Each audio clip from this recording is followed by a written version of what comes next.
See, it says the Hangouts is on air. Here we go. Yep. Everyone in the audience, let us know when we are officially live, please. We'll see how big of a lag there is. Yeah, and let us know if you can hear us. Yeah, actually, I'm hoping the audio is good. Are we indeed live? I'm sure it'll start pouring. All right, cool. We got people responding. Everyone's alive. Welcome one, welcome all. It is Sunday Night Live. And tonight is a really fun night because I've got a couple guests. Some people that have never been on the channel, well, in a stream before. I've got Johnny from Crafted Workshop, and Joe is joining us over here from Trail Features, a mountain bike channel on YouTube, up and coming. Very good. He does very good work over there. And we are here tonight, as always, on a night just to catch up on what everyone's been up to throughout the week. A place where we can all get together at the end of the weekend, crack a beer, have a good time before everyone gets back to work on the week. And I'm really stoked because we've got some fun stuff tonight. Joe works for a Joe, how would you describe like a retail distributor? What I would describe it as is we specialize in gourmet food. Gourmet food distributor. Yes. And so Joe, like 2 weeks ago, sent not one, but 2 care packages. And this is why I'm here. Yeah. And I paid Johnny in beer. So, yeah, exactly. So I think that I have a hunch there's some beer in there. So anyway, I've been sitting on these packages for what, like 3 weeks, Joe? Has it been? At least that. Yeah, it's been a while. It's been a while. Yo, your camera looks so good, dude. It should, because I'm using the GH5. Oh, what? Yeah. Yo, so it is like an ultimate tech head. Man, he loves it. Nice. I need to try that. That would be good. I mean, I've got the GH5. Look how good it looks. Yeah, it looks crisp as. And by the way, if I'm bouncing up and down, it's because I'm one of those weird people that sits on an exercise ball. So if I'm really getting into the conversation, your core is super active. Oh wait, so you're on one right now. Yep, I'm just bouncing to be here. Fun. Oh, it's great. It's great, especially on conference calls. Yeah, dude. Oh yeah, right. So we've already got a couple super chats coming in. What's up, Hardtail Havoc with the $5 mic drop? Thank you very much for that, and welcome to the stream. Ray Cruz, what's up, dude? Sad I missed the ride this weekend. Dude, it was so much fun, but we'll do another one, don't you worry, and hopefully you can make it to it. Ride this weekend, boom, first super chat. Huck, yeah, brother, thank you for supporting the channel through super chats, and don't worry, we'll get on a ride. Nicholas Bischoff, what's up, dude, with the $5 mic drop. Thank you so much for that, and let's take a look over to the chat and see who all is joining us on the stream tonight. Who all we got up in here? And if someone would do me a favor and drop a number for how many people we got in here thus far. Ever since I don't use my phone, I used to just be able to walk around the deck and look. Yeah. Oh, that's I can tell you we have 286. Scott, what's up, dude? Awesome MTV. Alex Buchesney, what's up, man? Tanner Hickman, what's up, dude? How you doing, man? So Tanner's a buddy that he's I've ran with a couple times, and he's a junior in high school, and he was just going through taking the SAT, ACT. Nice. So we went on a ride, and I was hounding him about how much he's prepped for and stuff like that. And he was like, "Yeah, that's awesome. That's awesome. That's hilarious." Joe, I'm sure you recognize a lot of names in here, man. I do. It's great to see everyone. They'll keep trickling in. That's awesome. Dude, well, I'm quite thirsty. Yeah, let's crack a beer already. We've kind of been waiting because I hope they're cool. I put the whole box in the fridge. And here's the deal. So Joe sent these, and Joe did his best to get his hands on the same one so we can kind of do like a side-by-side beer tasting. Should be good. And I know he said that there's more than just beer in here, so I'm kind of excited to just pop it open and find out. Yeah, man. It's a care package. Super excited. Gourmet food distributor. Gourmet food distributor. It's gonna be good. Oh wow! It's like really. Hey, we got another sticker for your DeWalt's. Add it up for your cooler. Oh yeah, the stickers. I forgot about that.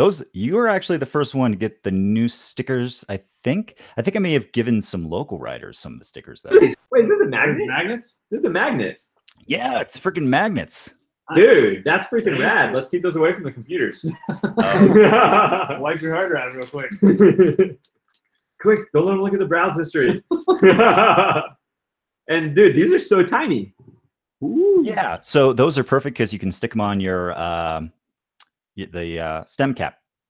Oh, nice. Smart man. Nice. Yes. Dude, this is so organized. I want everyone to be able to see, like, look at this.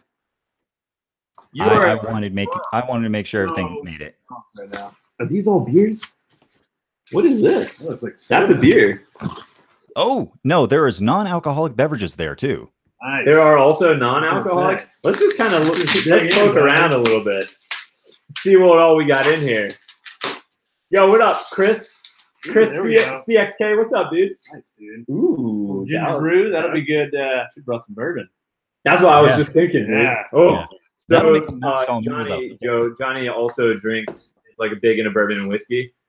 What is this? A root beer main root, dude. Yes. Same companies. So this Alex, check that out. Dude. Alex, please don't drop that root beer. Yes. Yeah. Whoa, that showed up nice and clear there. Focus. Holy cow. Quite well. I'm gonna start putting these. I'm gonna put Feels these like right here. I know this is really exciting. Oh, I'm definitely taking at least one of these home. Yo, that looks. Oh, he loves coffee. So he loves good. coffee Yeah, as well. I'm a huge coffee guy too. Alex, that's not even the start of it. Dude. Language, bro. Oh man. Yum. Nice. What Mexican? Oh my gosh, dude. I'm so excited right now. We haven't even gotten to any beer. Nice, man. Awesome beer works. Very good. Yeah, so you know, Joe and I have actually never met in person, so I don't know how much he knows about beer, but I assume it's a lot if he's like sending beer out. He's got to be pretty well educated in it. Never had this. Yo, Squirrels Adventures, what's up, man? Welcome to the stream. We got Cash Pen. What's up, guys? Never had that one. Nor have I. I just grabbed that one. Right. So. Nice. Ooh, interesting. Hey, this is so Joe lives in Austin, by the way. Well, I used to. I used to live in Austin. Sorry, he moved. He's in Colorado now. So literally, the last thing I did in Austin was mail those boxes to you. Nice. Ha. Dude. Yo, I'm really excited about all these beverages. What is that one? That's an IPA. IPA? Yeah, bud. Have you had that one? I'm not. No, I haven't had. I don't think any of these. Hey, I've just had Austin Beer Works before. Look at this tiny little. It's a little hard stubby. cider. Ooh, nice. Oh, that's such a good one. Like that is a good one. A record Durlig. Sounds hard good. cider. Sounds right to me. Record Record Durlig. Here's a protein coffee. Oh my gosh, I'm so excited about these coffees right now. Nice. I kind of want to like have one, but I want to sleep too. Forever. Yeah. Austin Beer Works, Nice. Peacemaker, Anytime Ale. Yeah, I went to that brewery when I was in Austin a couple of years ago, and outstanding stuff. Dude. Outstanding. All right. So man. Why don't we start with one from this box real quick? Cool. Well, I don't think we're gonna do coffee. let's do this guy. Yeah. So wait, what's the one that you were like, hell yeah about? This guy. Let's do Austin this. Beer Works. Yeah. Yeah. Yeah, I got a pro snap So, Joe, do you have this beer? right there. Johnny's Johnny on the spot. Just you're not kidding. You're thirsty. Yeah, I've been here for like an hour. Sans beer. Come on, man. Just popping right into it. Big 2K Crush. We're doing the stream a little bit earlier tonight, man, because Johnny here has a kid and Johnny has other things he's got to do.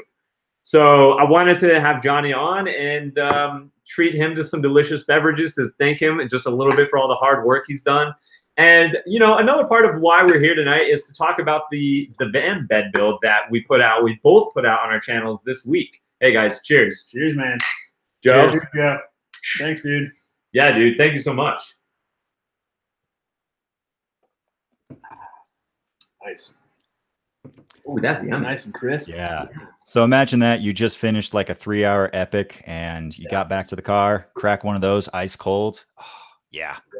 Yeah, So for everyone watching, this is the Pearl Snap from Austin Beer Works, German style Pilsner.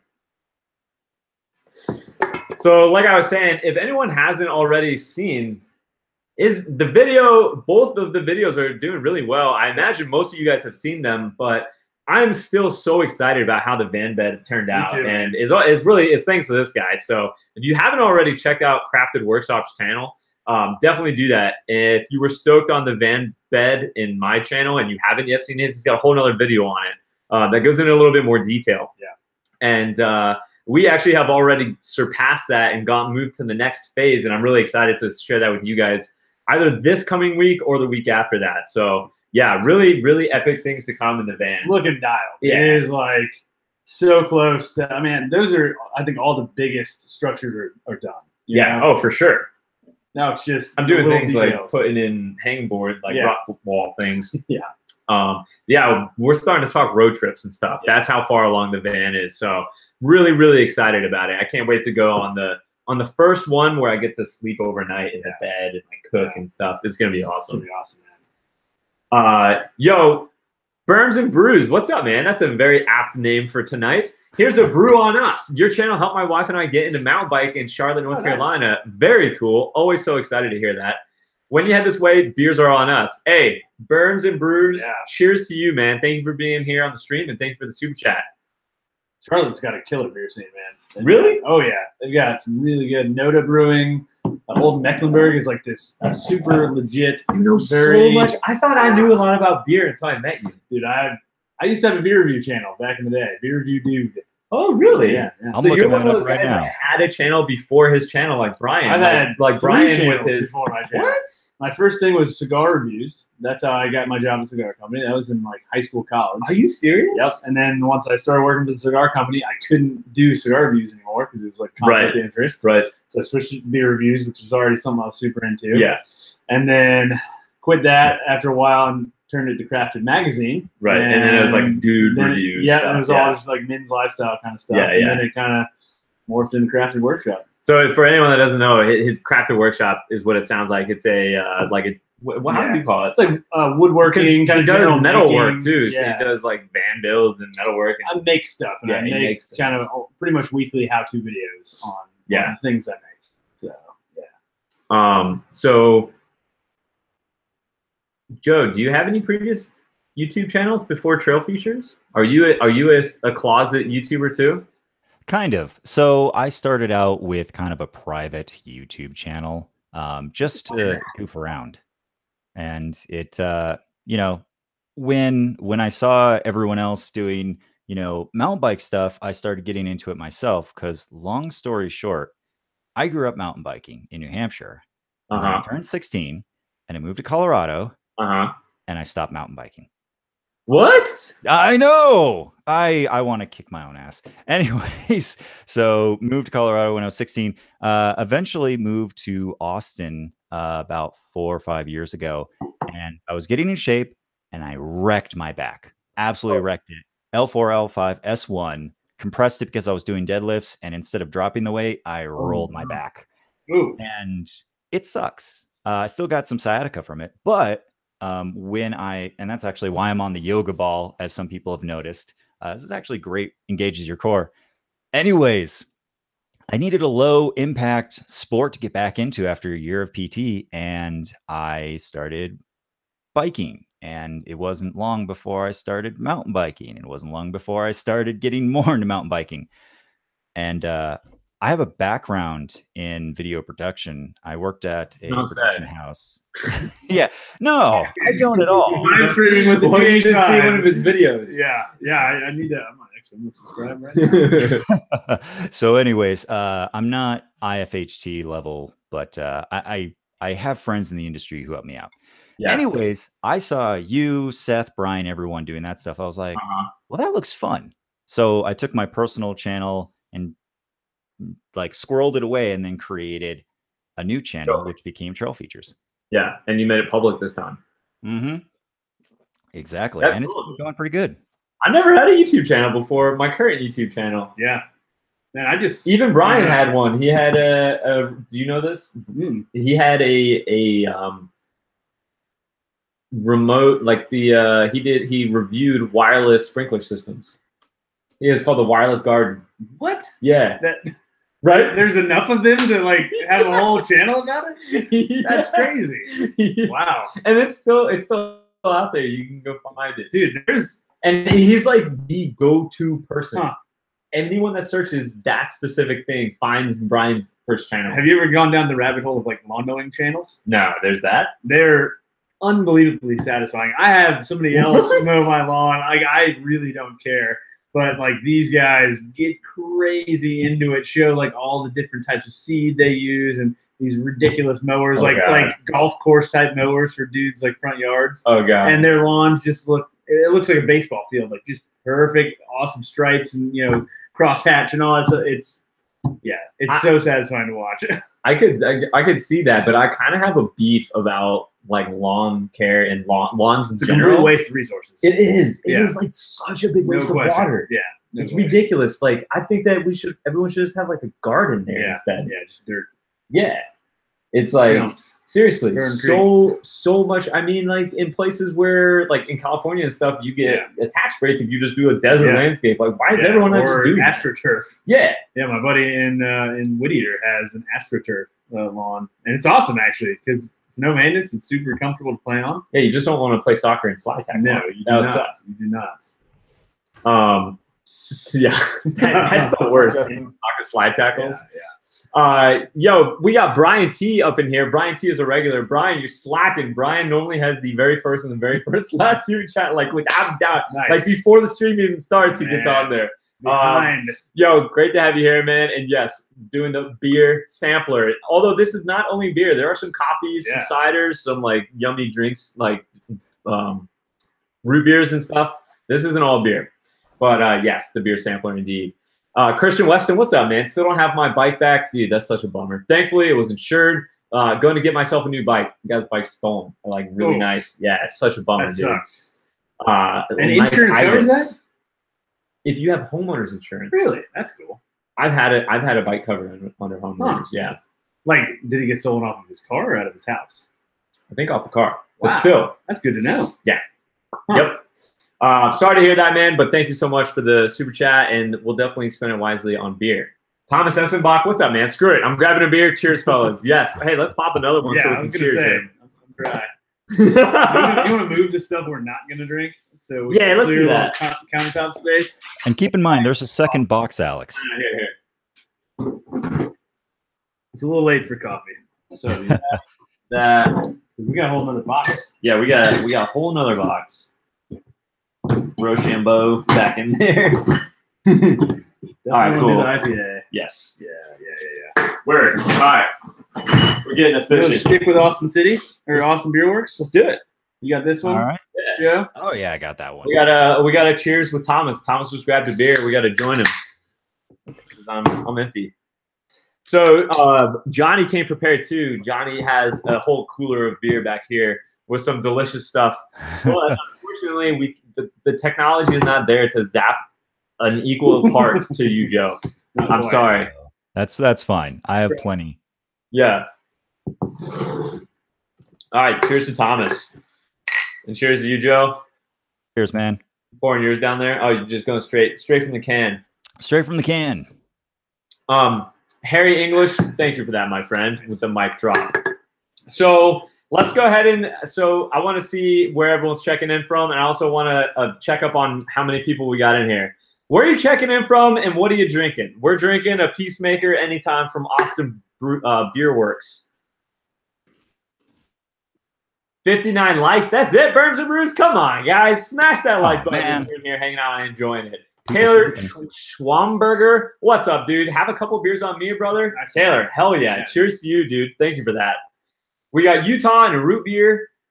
Austin, hey, someone's checking in from Austin, St. Louis, Missouri, Germany. Austin, Texas. Someone is held for review. Someone's from Dallas, Nashville, Marquette, drinking a Black Rocks 51K IPA. That sounds pretty good. Yeah. Bellingham, hell yeah.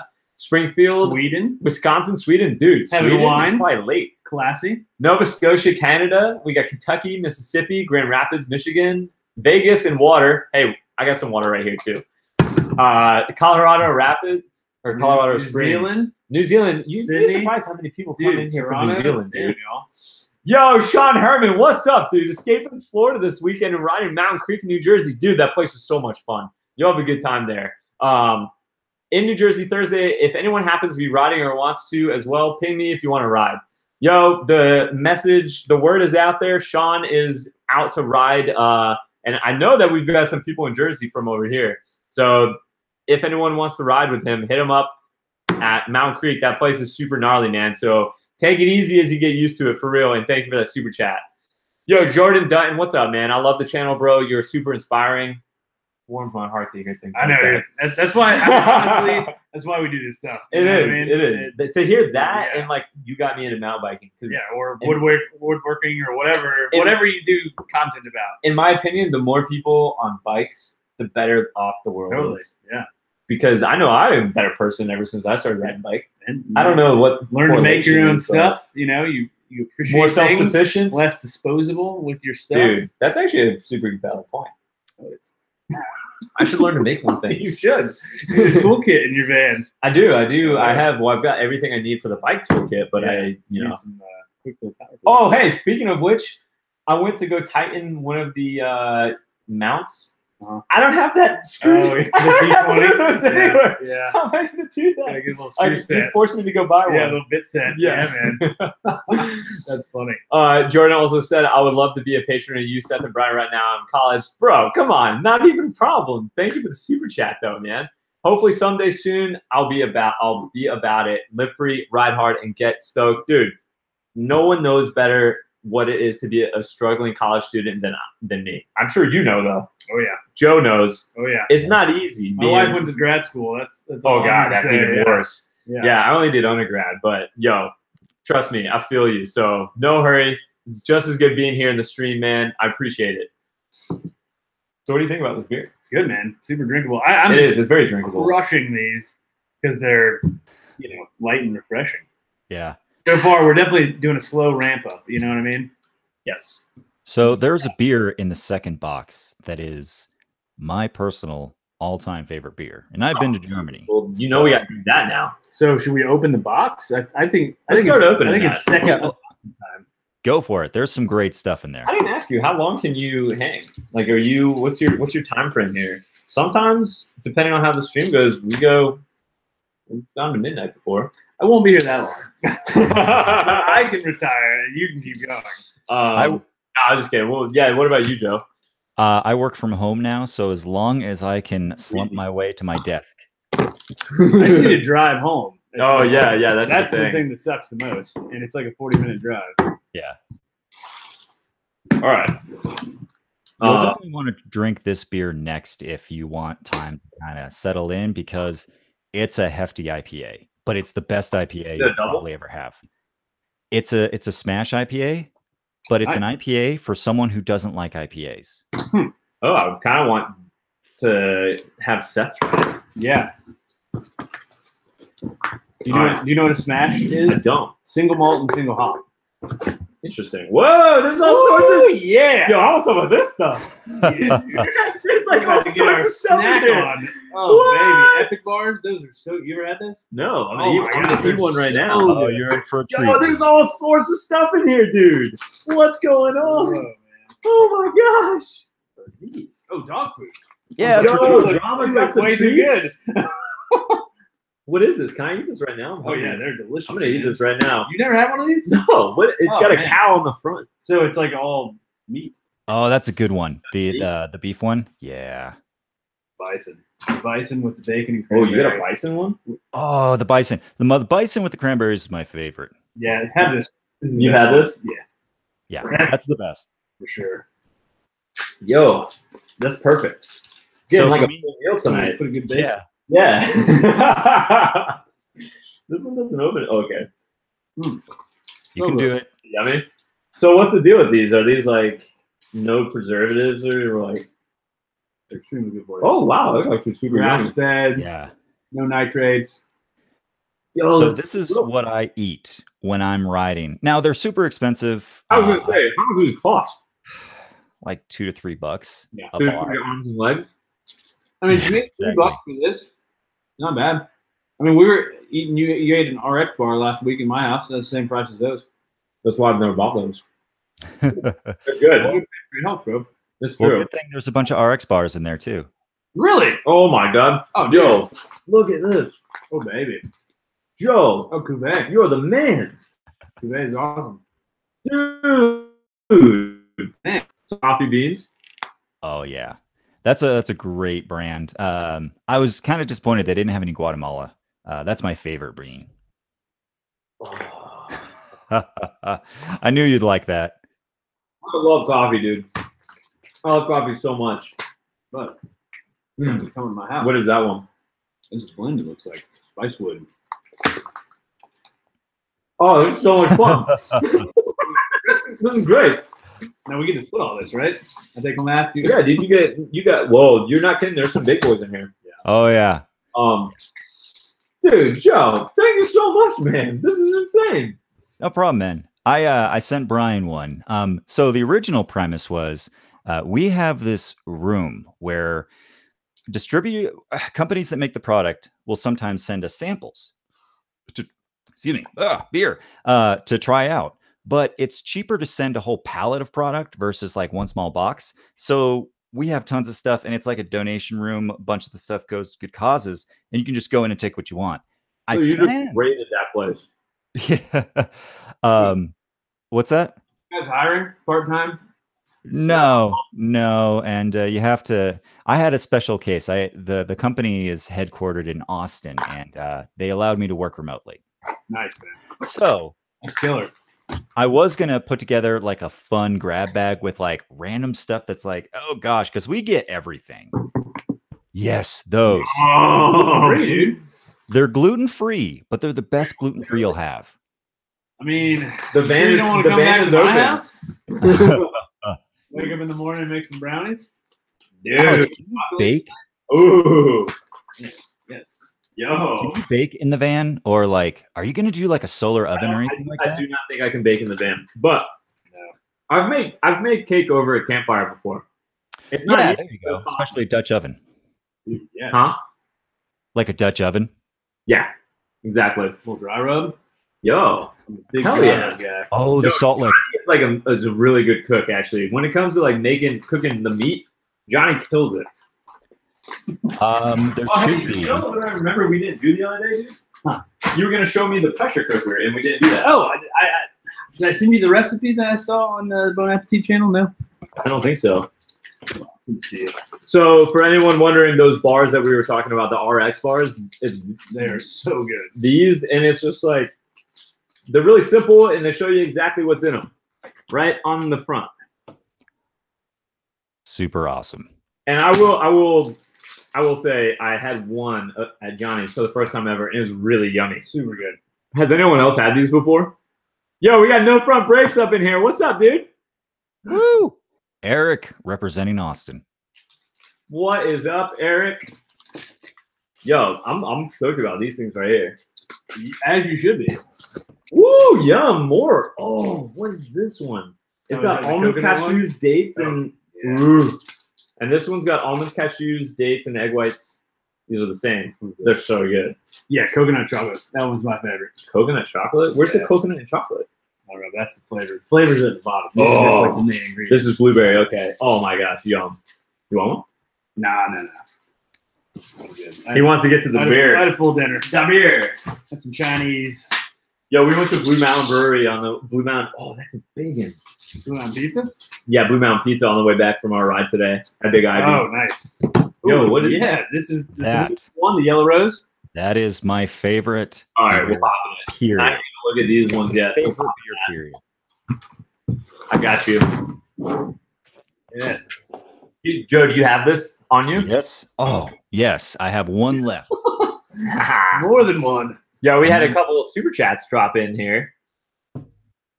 Yo, Greg Therio, what's up, man? I'm sure I'm butchering your last name. I'm sorry about that. Cheers, bearded brothers. Yes. IPAs are the pumpkins. IPAs are the pumpkin spice lattes of white men. Happy shredding from Huntsville, Alabama. Hell yeah, Greg. Thank you so much for that. And cheers to you, dude. Just basic white bitches. Boom. Like Oh, it's a that. beautiful thing. Oh, So let's show everyone. Yeah, go ahead and do that. Where'd I put my bottle opener? Hardtail Hank, what's up, man? First timer to the stream, keep kicking ass. Hardtail Hank, thank you so much for that, dude. And welcome to your first ever Sunday Night Live, man. We do this every week. Well, I do this every week. And we should do this more often because it's always. I have a lot of fun streaming with friends. It's so good. I got so much better. It makes it so good. Okay, I swear I brought a bottle opener in here with me. Yo, Spencer G, what's up, dude? Keep the videos coming. Had a crash yesterday. Oh man, I'm sorry to hear that. Dude, the Tim Cat, you were in my live stream the other Yeah, day. I told you he's always here. I like your attitude. Forget the bars, get to the beer. Yo, the Tim Cat's I awesome. agree. He is a live stream and channel regular. He is a close friend of the channel, and yeah, we get along famously. Yo, Spencer G said, That was the dude who knew the burial beer. Yeah, that is. Yeah. Tim Cat, he knows more about beers than I give him credit for. Spencer said he had a crash yesterday, dude. I'm so bummed to hear that. And I'm going to be off the bike for a couple of weeks. Both thumbs and skidded on my face? What? Damn. Dude, dislocated thumbs has got to be super painful. Yeah, no video games. Oh, Terrible. dang. Well, I'm sure they put them back in, but like that's got to hurt. Yeah, dude, they're going to be swollen for a while. But imagine how crazy that looks. Like, is it just like, yeah. Ugh. whoa. I have crazy jointed thumbs. Yeah, I see that. And yeah, you don't want to mess with me. If I ever say let's play a game of thumb war to decide it, you shouldn't do it because I'm winning. Yo, Spencer, I hope you get better soon, man, and I hope it's only a couple of weeks because that wouldn't be that bad. And yes, indeed, broken, not buried, my friend. Absolutely. Stay positive and you'll be back. Yo, Mountain Bike Advice, what's up, man? Mountain Bike Advice has been actually in the past like 3 streams. He's I think was he in yours? Yeah. He's the professor down at ASU. Yeah. Can't stay. Peace. Thanks for showing up just for a little bit, bro. And we'll see you on the next one. Cheers. Pouring this thing. I'm so anxious to try it. Oh, you're gonna. I'm super interested to see your reaction. That smells good. So for everyone, this is what we're drinking here. This is Joe's. Joe, is this out of Austin? Yes, and it's very hard to get outside of Austin, so you probably won't have another one until you go there, which you should. It's called Yellow Rose, and it's called a Smash IPA. Yep, Yellow Rose from the Lone Pint. Oh, it's all mosaic. That's why. Oh yeah. Dude. What does that mean? So mosaic hops. Oh, the hops. Are okay. like, that's like the new jam. That's Yo, it smells the so New England yummy. IPAs are mosaic. It smells really thank good. Thank you for this, man. This is gonna be amazing. Okay, if you got Johnny stoked, Joe, I'm really stoked. Dude, that is just like tropical juice. Oh, I know. It does. It smells amazing. Like guava and baby. Cheers, Joe. Cheers, guys. Thanks, dude. And cheers to you, Justin Davis. Thank you for that, man. What's going on, guys? I'm going to my first bike park this week. Any advice? Nice. Yes, I have some good advice for you. Yeah. Wear all your pads. Oh man. That's nice, man. Joe, do you have any advice for a first time at a bike park? What would you say? First time at a bike park? Don't push yourself. Because I went to Breckenridge for the first time, and first off, the altitude kicked my butt because I went from 500 feet of elevation to 10,000. And yeah. Yo, it's always the first day, Joe. Yeah. First day, first time riding. I think Bobo and Lone Ranger said just roll everything, and if you're not comfortable, don't do it. Come back next time. I think that's good advice. Yeah, I'd say the same thing, Justin. The thing with a bike park is you can always do another lap because you don't have to pedal back to the top. Exactly. So you just gotta ease into it.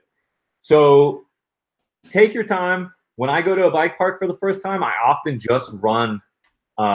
Like I'll just pick like the blues or the blacks or maybe just 2 trails and run them over and over so I can get the hang of it and really start to pin it towards the end of the day.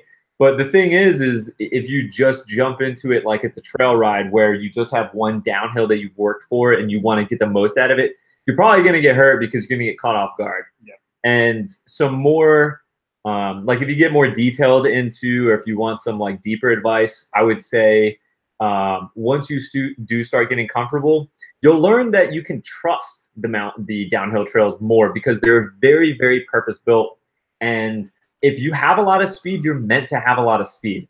And if the jump is, it's purpose built. So you have to trust the trail builders and kind of go with the flow. And, you know, that's something you kind of get used to later on once you start hitting a lot of bike parks. So when I go to a bike park for the first time now, I'm able to hit a trail the first time a little bit better than I normally would because I have the understanding that I trust it runs. Yep. It works. And that's not always the same thing at a trail where you have no idea who's going to you come into the corner way too hot. Yeah. You know, and usually at a park you're gonna have a nice big berm or something like that to help, you know, scrub some speed or just let you flow through the corner. Yeah, and at a bike park too, you'll have like flags or a warning or something. You'll know something's about to happen. Whereas the trail, it might just be like, oh shit, I'm in the air. Well, that's the other nice thing about doing the same one over and over again is you'll get used to, you won't be running everything blind. Right. And that's how you shred your forearms, man. You just to me, like it's funny. Always bike parks forearms are exhausting, but in a completely different way. Like in a really physical way. Oh my god, it's you just like cramping up. It's intense. It's always my wrists and forearms. Yeah. I remember like Highland in New Hampshire. That was a rough one. Yeah. Yeah, they just totally log up. It's so ridiculous. Yeah. I once did 17 laps at Evolution Bike Park in Crested View. Jeez. I actually had to do that. I had to peel my own fingers off. Seriously. It was just like, I almost ate shit on the way down the last one too because I just couldn't grab my brake anymore. My fingers and wrists weren't working. It was like whatever the message that's supposed to go down my arm was just like hitting a jam, like I'm getting sent back. Nice. So yeah, Justin, I hope that helps, man. But obviously, have fun because you're gonna be really, really stoked, dude. And that's the whole point of all this. You want to crack the garage door? It's a little warm. I don't know if that. I don't think that'll help. That's why I have that open. Oh, gotcha. All right, cool. But I will open the door within that and try to get more AC coming. Yeah, it's a little warm. Yeah, it's toasty. Welcome to my world of live streaming, my friend. Dude, so Greg said he dropped another super chat just to correct our pronunciation. It's pronounced Terry No. Another one on me. Thank you, Greg.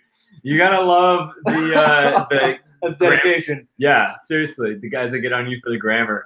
That's funny. He's a true advocate for proper grammar. Dropping $2 to educate us all. Thank you, dude. How to pronounce his last name?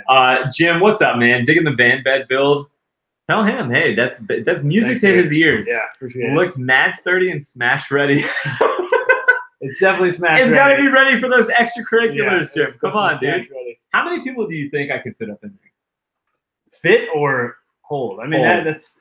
I think like 3 to 4. I mean, dude, we're 2 grown men, and we were in there, no problem. Yeah, I mean, I know that, but I'm looking at the comments on the video, and people are like, "Oh, it's already bending." Blah blah blah. Oh, no, it didn't. It's not like the wood is going to snap in half. Nah.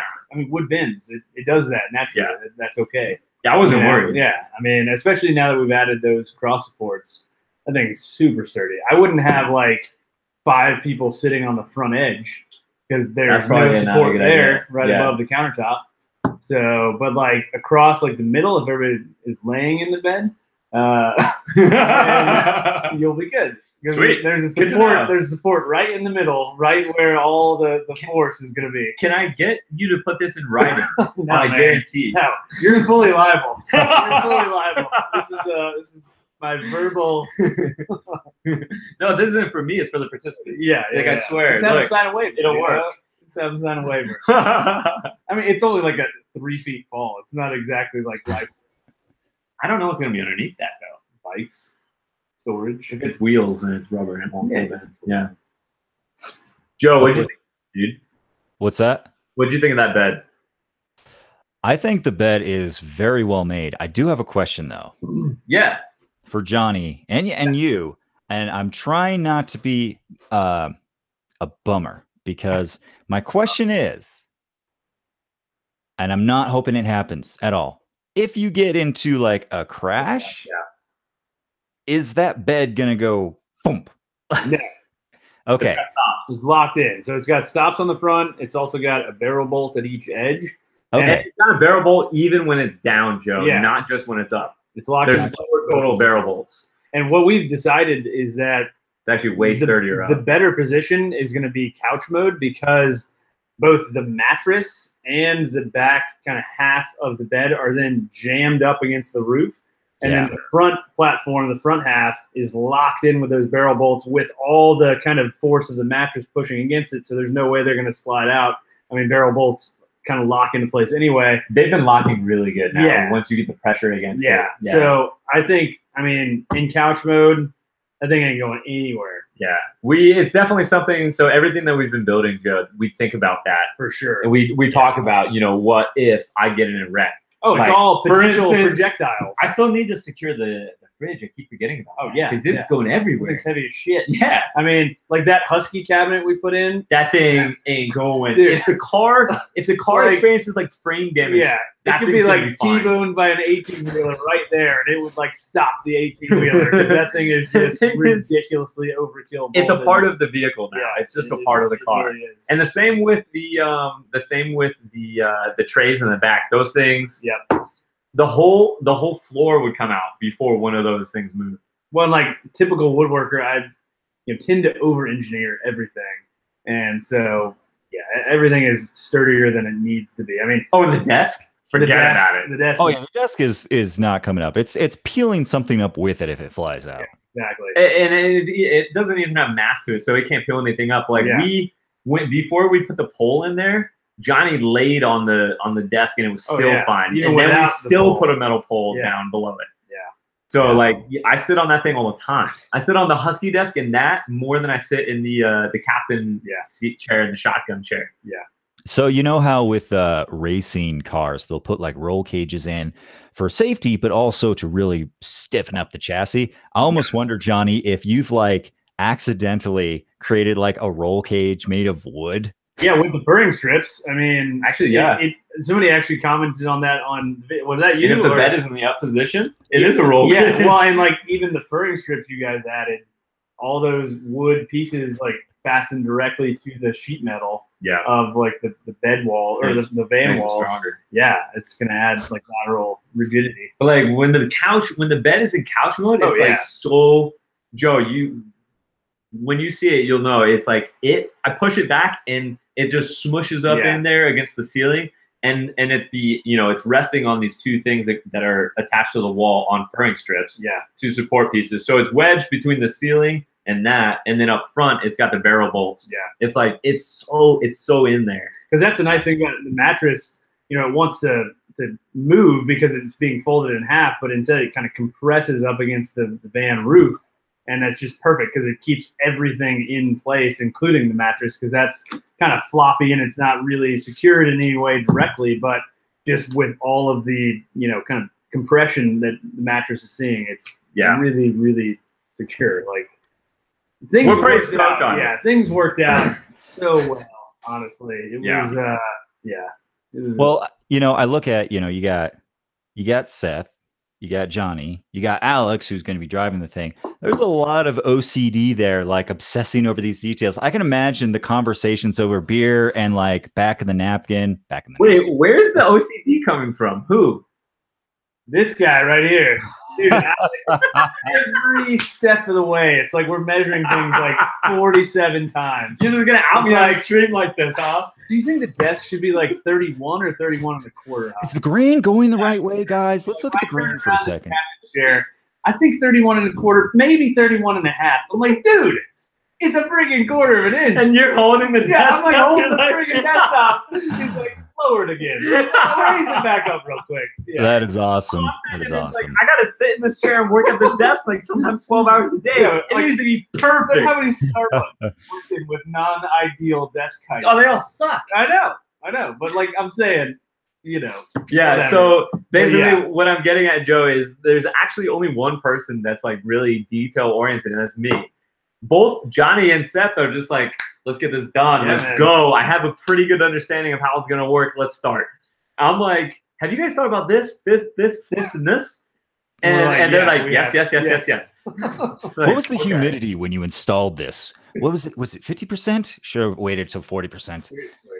Dude, it's oh man. but it stems from the fact that I don't know I mean, I understand what's it, dude. happening It's your house, and that. and like the weird thing about the van is everything ends up referencing each other.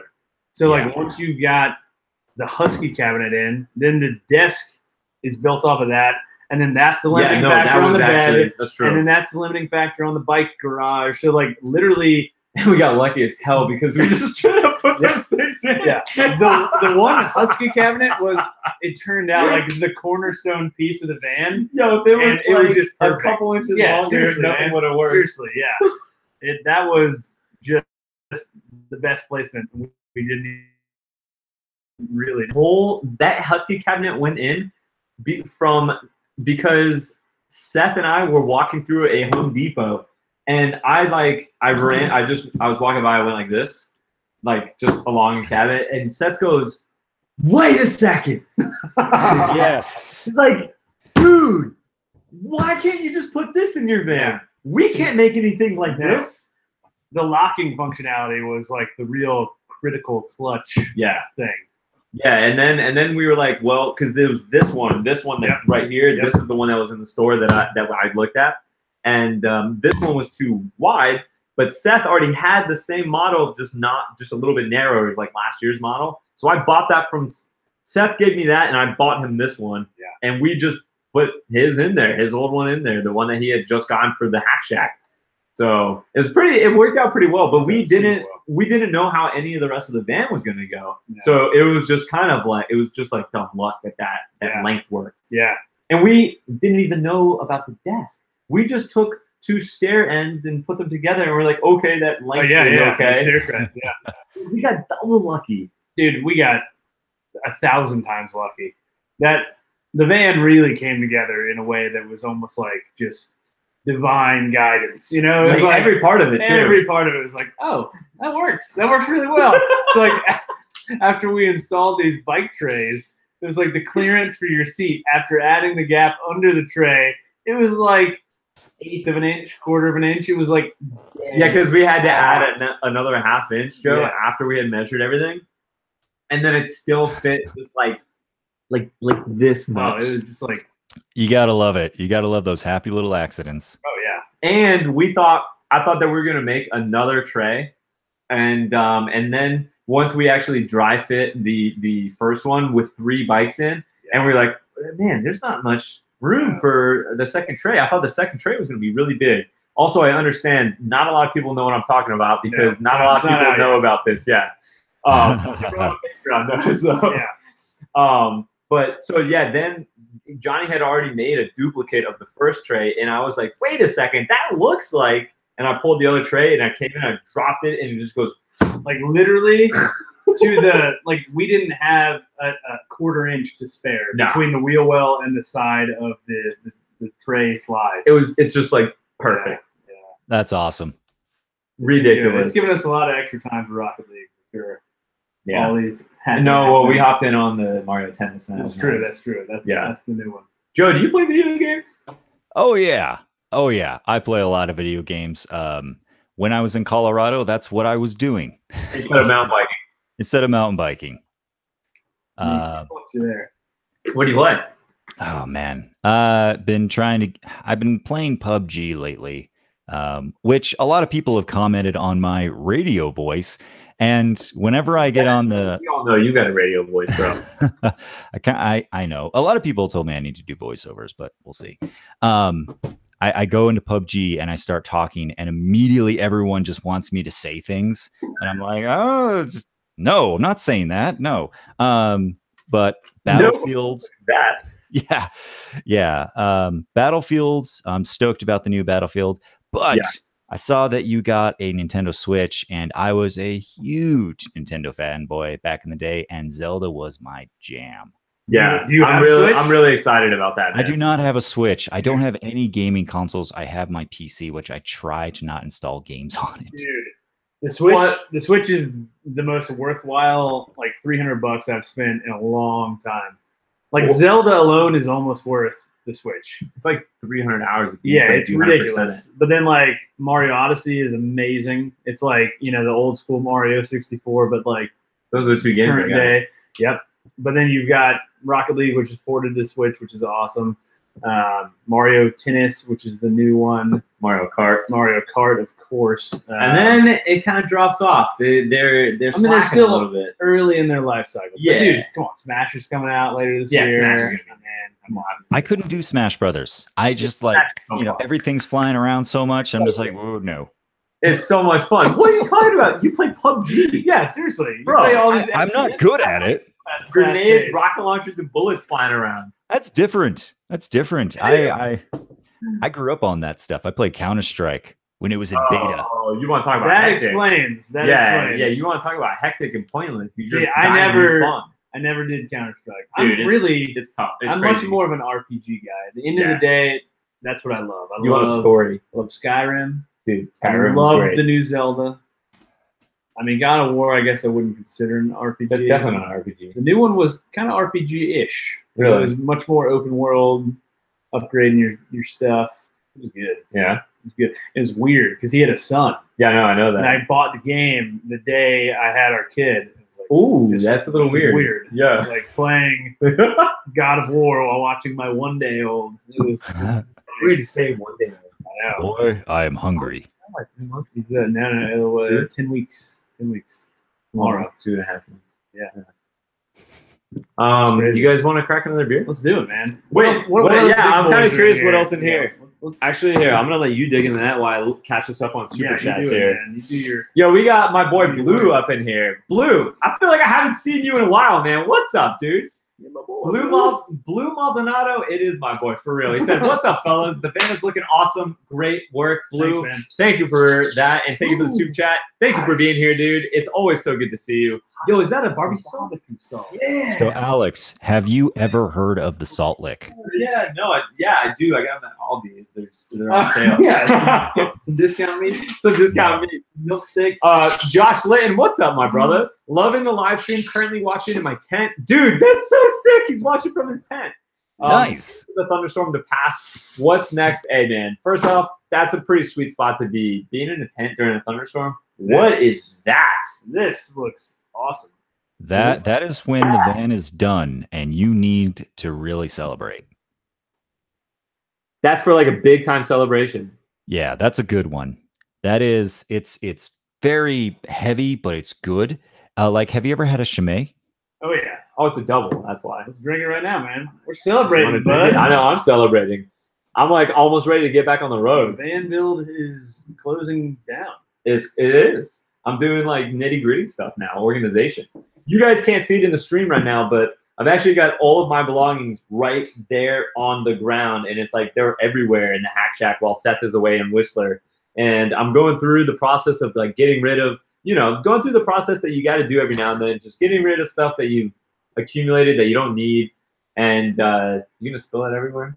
I don't think so. No, it'll be fine. He's an expert. I trust him. We want to launch this cat though. This is good footage. We're gonna do it. There it goes. Yeah, so I'm like paring down and getting everything ready to go in the van. I'm gonna start moving into the van pretty soon here. So anyway, it's awesome that you're chilling in the tent watching the stream, man. Very cool to be tuning in from there. What's next for the van? The bed looks so good and comfortable too. Josh, it is incredibly comfortable, man. And I mean, I couldn't have hoped for a better bed setup. The next thing up for the van is gonna be my garage situation. And it is already done. I'm working on the video. I did that with Johnny as well. And it turned out so good. Oh, it's going to blow up the internet. It's going to be like Dialed. insane. I'm really excited to show you guys. But I'm going to leave it at that. So just a little tease. Thank you so much for the super chat, dude. Steve S. said, hey, I just signed up as a Patreon. Heck, yeah, Steve. Thank you so much for supporting what I do here and helping me continue to grow this channel, dude. I can't tell you how much I appreciate that.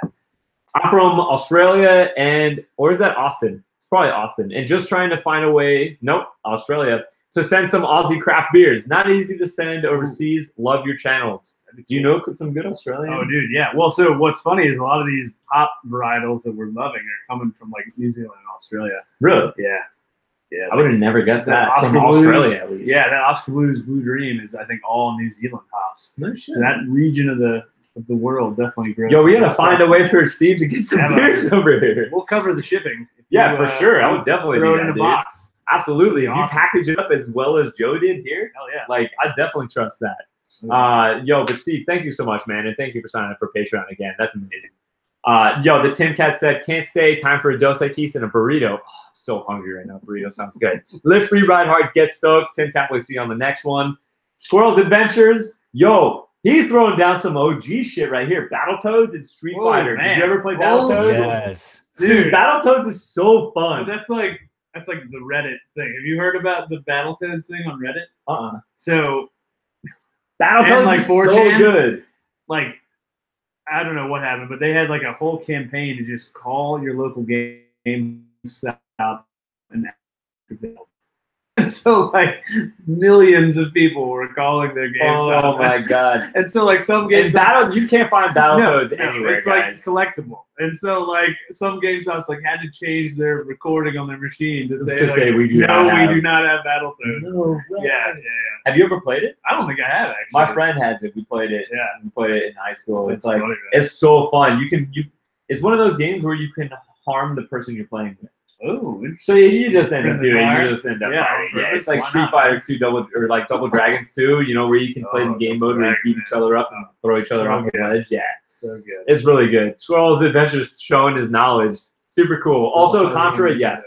And I am old enough that I actually went to 7-Elevens to play Street Fighter 2 and Mortal Kombat with my bigger brother. Man. So, Yeah, that was good. Those were fond memories. Alex, here's some gaming cred for you. I not only worked at GameStop, but I also worked inside an arcade. Nice. Yo, that must have been hectic. Have you ever seen someone nerd rage over the Ninja Turtles game in an arcade? Like just full on, just shaking it, just so mad. I'm like, I don't know what to do. I'm like 16 and I'm not dealing with a full grown man raging full grown. Like this guy just lost it on this thing. I'm like, it didn't do anything to you, man. Dang. So I hadn't thought about this in so many years. See, Danny, you're sipping Heady Topper, bro. Yo, he's so jelly right now. He thought I was bringing him Heady Topper during one of the builds. And when I was pulling a beer out of the fridge, I was like, "Do you know what this is?" And he thought it was Heady Topper, but it was a brew from Sierra Nevada. I love Heady Topper, man. Dude, it's so good. Love it. So fun. What I was gonna say is, there was a period of time in my life where I spent a lot of time. I don't know why I forgot this. I spent a lot of time at this bowling alley arcade. Huh. Again, with my older brother.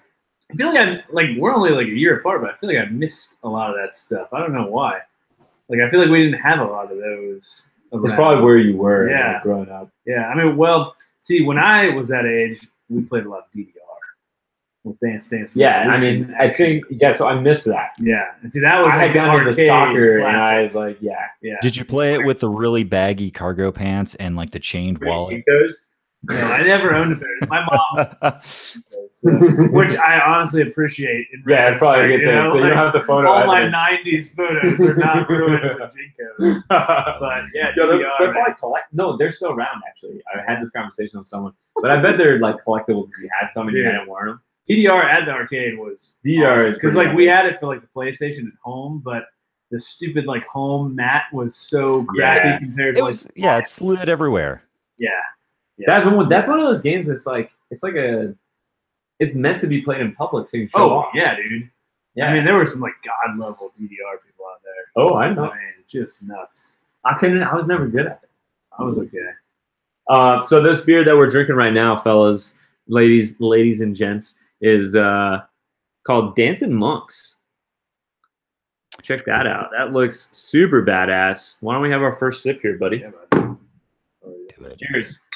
Joe, you wouldn't happen to have this one, would you? I have their seasonal, but I mean, I'm only one man over here, so. Dude, it smells good. Yeah. I love a good Belgian. This is what I really started craft beer with. Oh, that's yummy. Was Belgian style beers because they're so approachable. Like they're so. They're not nice hoppy. Sweetness. They're awesome. They're multi sweet. Mr. Beer Tonka. like. Mr. Tonka, thanks for the shout out, man. Yo, Appreciate we got it, my boy Joe, Mr. Tonka. He's coming up next week. You should. Nice. Yeah, Again, you should come meet him. Yeah, bring him to the shop. He said, Johnny, thanks for wasting the remainder of my workday last week.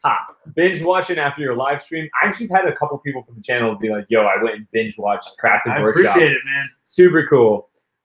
You've got me wanting to dust off my tools and make something. Keep up the good work. Thanks, dude. Joe, you should do that, dude. But after you come up here and we ride some bikes. Yeah. So good. Thank you for the Definitely, super chat, man. I can't wait to see you.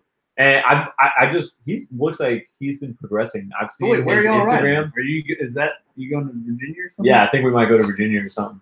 Possibly, I don't know. We might do something here Bailey, as well. Dude? We haven't decided. Saturday morning. We haven't decided free. yet, so we'll see. We haven't decided yet. Don't give me those eyes.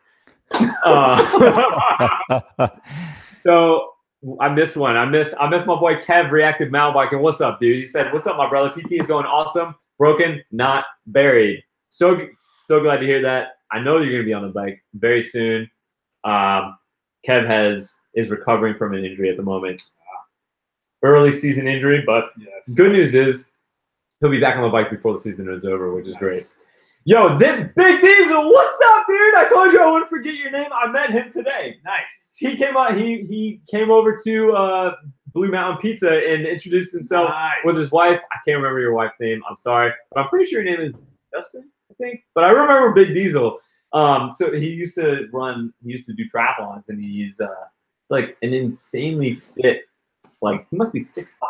Whoa, you should have seen his calves like this big. Dang. It was like insane. He had he does Iron. He's done an Ironman. Oh, nice. Tattoo on the back of his calf. Nice. Super nice guy. That's awesome. He's like the hardest thing for me is finding a wheel set that doesn't break under me, and like that's true. It's like for bigger guys, it's not about the bike as much as it's a wheel set and a hub.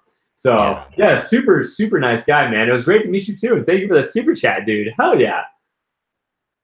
Paul G, what's up, Alex? Just got off the trails. Paul, Huck, yeah, dude. Maybe you're enjoying a beer and hanging out with us, man. Glad to have you here. Thank you for the super chat. And Sean McPike, what's up, man? Yo, bro, it was awesome riding with you at Windrock. Sean, always good to ride with my people at Windrock. Such a gnarly place. Yeah, you out there sometime. Dude, I want to go. I was in Knoxville today. Yeah, you were like 30 minutes away. I know. My buddy who lives there, he's not a downhill park guy. So. Well, it's not like the most approachable thing. I mean, frankly, dude, Windrock would probably be. It's insane. It's pretty tough. It's really not. Yeah, I don't think I'm. You gotta keep riding Baker, keep riding Bailey, and then eventually go to Windrock. Windrock is the boss battle. So it's like past Bailey. It's nuts. Yes, it's definitely past Bailey. Jeez. That's crazy. I know. That's crazy. What's the hardest place you've ever ridden, Joe? Let's see. What's the hardest place I've ridden? Thumper in Austin, Texas. In Austin, really? Yes. So, like you wouldn't imagine Texas as like a mountainous region, you know? So I'm just gonna go ahead and say a bunch of gnarly, like rocky shit. Okay, so Austin is kind of flying under the radar right now. And I'm not talking it up that it's like the next Whistler or anything. No, we don't have that elevation. We measure it in like tens and hundreds of feet. But what we do have is a very dedicated mountain bike community. We have quite a few mountain bike groups, Austin Ridge Riders, 512 Free Ride, and then Team Trail Party. And all these guys are building up all these trails. They're all taking turns building up all these different trails. And by the way, about an hour and a half to 2 hours outside of Austin, Texas is getting its first lift access trail park. No way. Yes, there is going to be a lift access downhill park in Texas. What? Yes. As if I need another reason to go to Austin, man. Yo, Seth was digging the food big time. Dude, their barbecue, I mean, just ungodly. Like, just ridiculous. You spent some time there. Oh, yeah. Yeah. I like Texas. Seth, I was watching his Instagram. I was watching a bunch of stuff coming from him in his short trip in Austin. He's just scratching the surface, man. Like he was at 9th Street BMX Park, which by the way, there's a massive BMX dirt jump scene out there. I know. It's ridiculous. And like there's publicly known ones and then there's invite only ones like hidden out in the forests. So anyways, a lot of private stuff. Tons of private stuff and also private mountain bike trails too. So anyways, Thumper, what Thumper is, it is built by the OG mountain biking guys, the guys that go out there with single speed, full rigid mountain bikes. Mm-hmm. It's so hard to explain. You have to see it. And Eric and I rid it and no front brakes, Eric. We rode it and he made a video on it. The video doesn't do it justice. There's like these 30-foot drop-ins like this over loose rock going into a G out, and then you have another 25 feet to go up. So you have to carry speed. By the way, everything's loose, techie with roots, and then tight switchbacks. You don't ride Thumper, you conquer it. Thumper rides you. Yeah. Thumper, yeah. It is one of those things that, like, Jeff Lanowski, Jeff Kendallweed, that's a playground for them. Oh yeah. You need some trial skills and some really good OG mountain bike skills. What was that one thing you guys rode that like massive, that really with the Lone Ranger, the long downhill? Yes. So that is Flat Creek Crossing. That was where the Texas Enduro was hosted last year. And it's constantly getting built up. Another cool event that's going on in Austin, the Family Funduro. It's an enduro made for families. So like you can go out there and ride, and it's all levels. It's a one-day event, and they have shuttle service for the families. So like the parents can go watch their kids or their families. Cool. And like you can go to the key like jump areas and people can watch. And yeah, it's built up, and there's like 8-foot drops. Like there is no joke. You can break yourself on some of those trails. Yo. That's pretty gnarly. So yeah, Austin's flying under the radar right now. So hey, what have you gotten out to ride much where you're at your new spot, dude? I wish I had. I've been so inundated with a bunch of stuff. My office transitioning work. Yeah, I'm working from home, which doesn't mean that I have a really relaxed job. It actually means that like I have to be on top of my email, and my office to like the left of me is just chaos. But I did go up to Breckenridge, and I got to tool around there. And from the very brief stuff that I saw, I can't wait to get out there. Do you have? Yeah. I haven't ridden Breckenridge, but I know the area and how gorgeous it is, and just from that, the rides are enhanced so much. You're pedaling uphill, and you're just looking, and you're like, "This is so pretty." Yeah, it's everything. Yeah, where was I guess up near? God, the blanket. What's the like super fancy ski resort in Aspen? Yeah, So, riding up there, but then the elevation destroyed me because I was living in Boston at the time, which is literally 0. Yes. And then went to like 11,000, and that day rode The same day? Yeah. Oh, like it murdered me. I mean, it was like flew into Denver. It was like a 3-hour drive, and then I rode that afternoon. It was really rough. Yeah. Really rough. On a rental with running shorts on, and I had to buy them. I wasn't planning on riding. I just had time while I was there. Hey, good on you for getting out though. It was really nice, but man, it destroyed me for sure. It was rough. After the first day, I'm generally okay. Yeah. So after like maybe 4 days, we went up to Breckenridge, and I know what you're talking about, Johnny, because we went from 500 feet to 10,000 feet. I got tunnel vision at one point. I had to go lay down and like just catch my breath because I was not doing good. Yeah, it's rough, man. Evidently, our sound is not that great. Yeah, it's all right. It's a comparative thing. Yeah. Joe has like Joe's dialed the best audio possible. Yeah. Hang on. We do have a lavalier mic here, but we couldn't use it and have Joe in here, Joe. And because there's 2 of us, we couldn't put headphones on, so we're making do. I hope you guys can at least hear us, as it sounds like you can. So yeah, should be acting. I can sound like this, which I think. Oh, there we go. Hey, is that better? It's No, terrible. Go back. Turn that off. Turn that off. What? It sounds great. What are you talking about? CB radio. Yeah, that's kind of what it sounds like. Yo, Mr. Fowl, what's up, man? Can you give me some pointers for transitioning from road to mountain bike? Been on the road for the last 15 years. Hell yeah. And I'm moving up to Washington in 2 weeks. Dude, that's sick.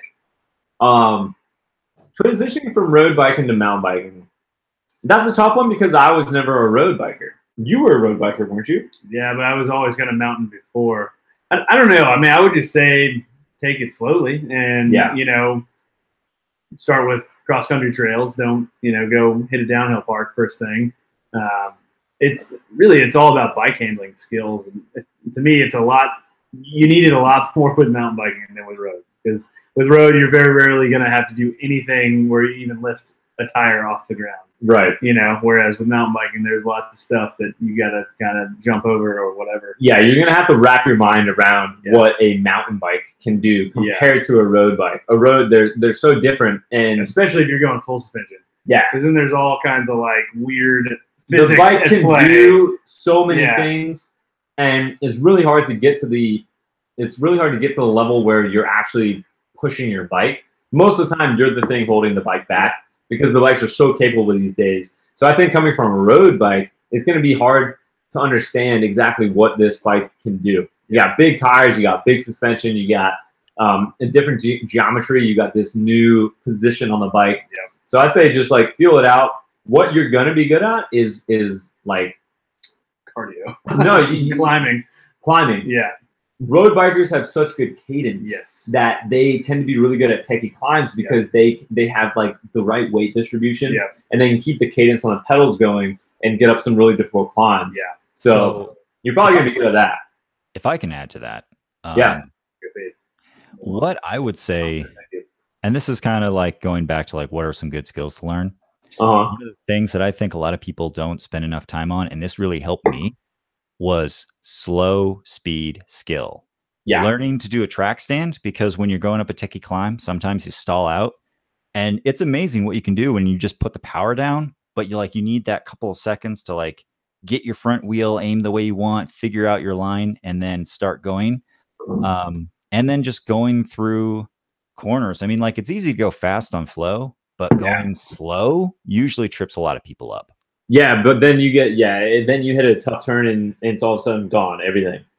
Yeah. I think you're right. I like what you said about slow speed skills because those are really important. If you can master those, then you're going to be much better with the techie stuff, which is probably the thing that's going to be the hardest coming from road biking, because road bikers they've gone fast. So getting a lot of speed isn't that big of a fast. They're faster than you. I'm fast. Way faster. My kit is brand new. So I think that's actually a really good point. The slow speed skills and like learning how to track stand and manipulate your bike, because that's something. A road bike is always in motion. You're constantly going. In a mountain bike, sometimes you slow down and you have to pick and choose and manipulate the bike. You gotta have a little bit more bike English than normal. So yeah. Bo Ortiz, what's up, man? $2 mic drop. Thank you for that, dude. So much. Can't tell you how much I appreciate every little bit, helping support the channel through super chats. And Harry English, have you ridden at Brushy Creek in Cedar Park? No, I have not. I don't actually even know where Cedar Park is, to be honest. Unless that was directed at one of these two fellas. Maybe that's in Austin. There is a Brushy Creek in Austin, but I don't think it's the same one. Yeah.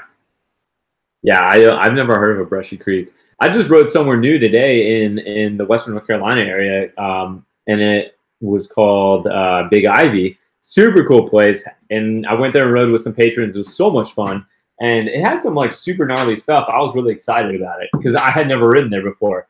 I've ridden 2 places this week in North Carolina, in Western North Carolina, that I had never ridden before, and it just that goes to show how much there is to ride in the area. Big Ivy is cool. It's super fun. It's almost like there were a lot of people out there today, though. So the shuttling was harder. Yeah. When we went 2 weeks ago, it was like us and like 2 other people. And there were probably over 35 people. I'm not kidding. Yeah. Jeez. Yeah, it was killer. I mean, you almost like have to shuttle it because you don't have to, but it would be really boring. It's just gravel, man. It's like boring gravel grind. You know? Yeah, who wants that? Long downhill, right? And then drink beer.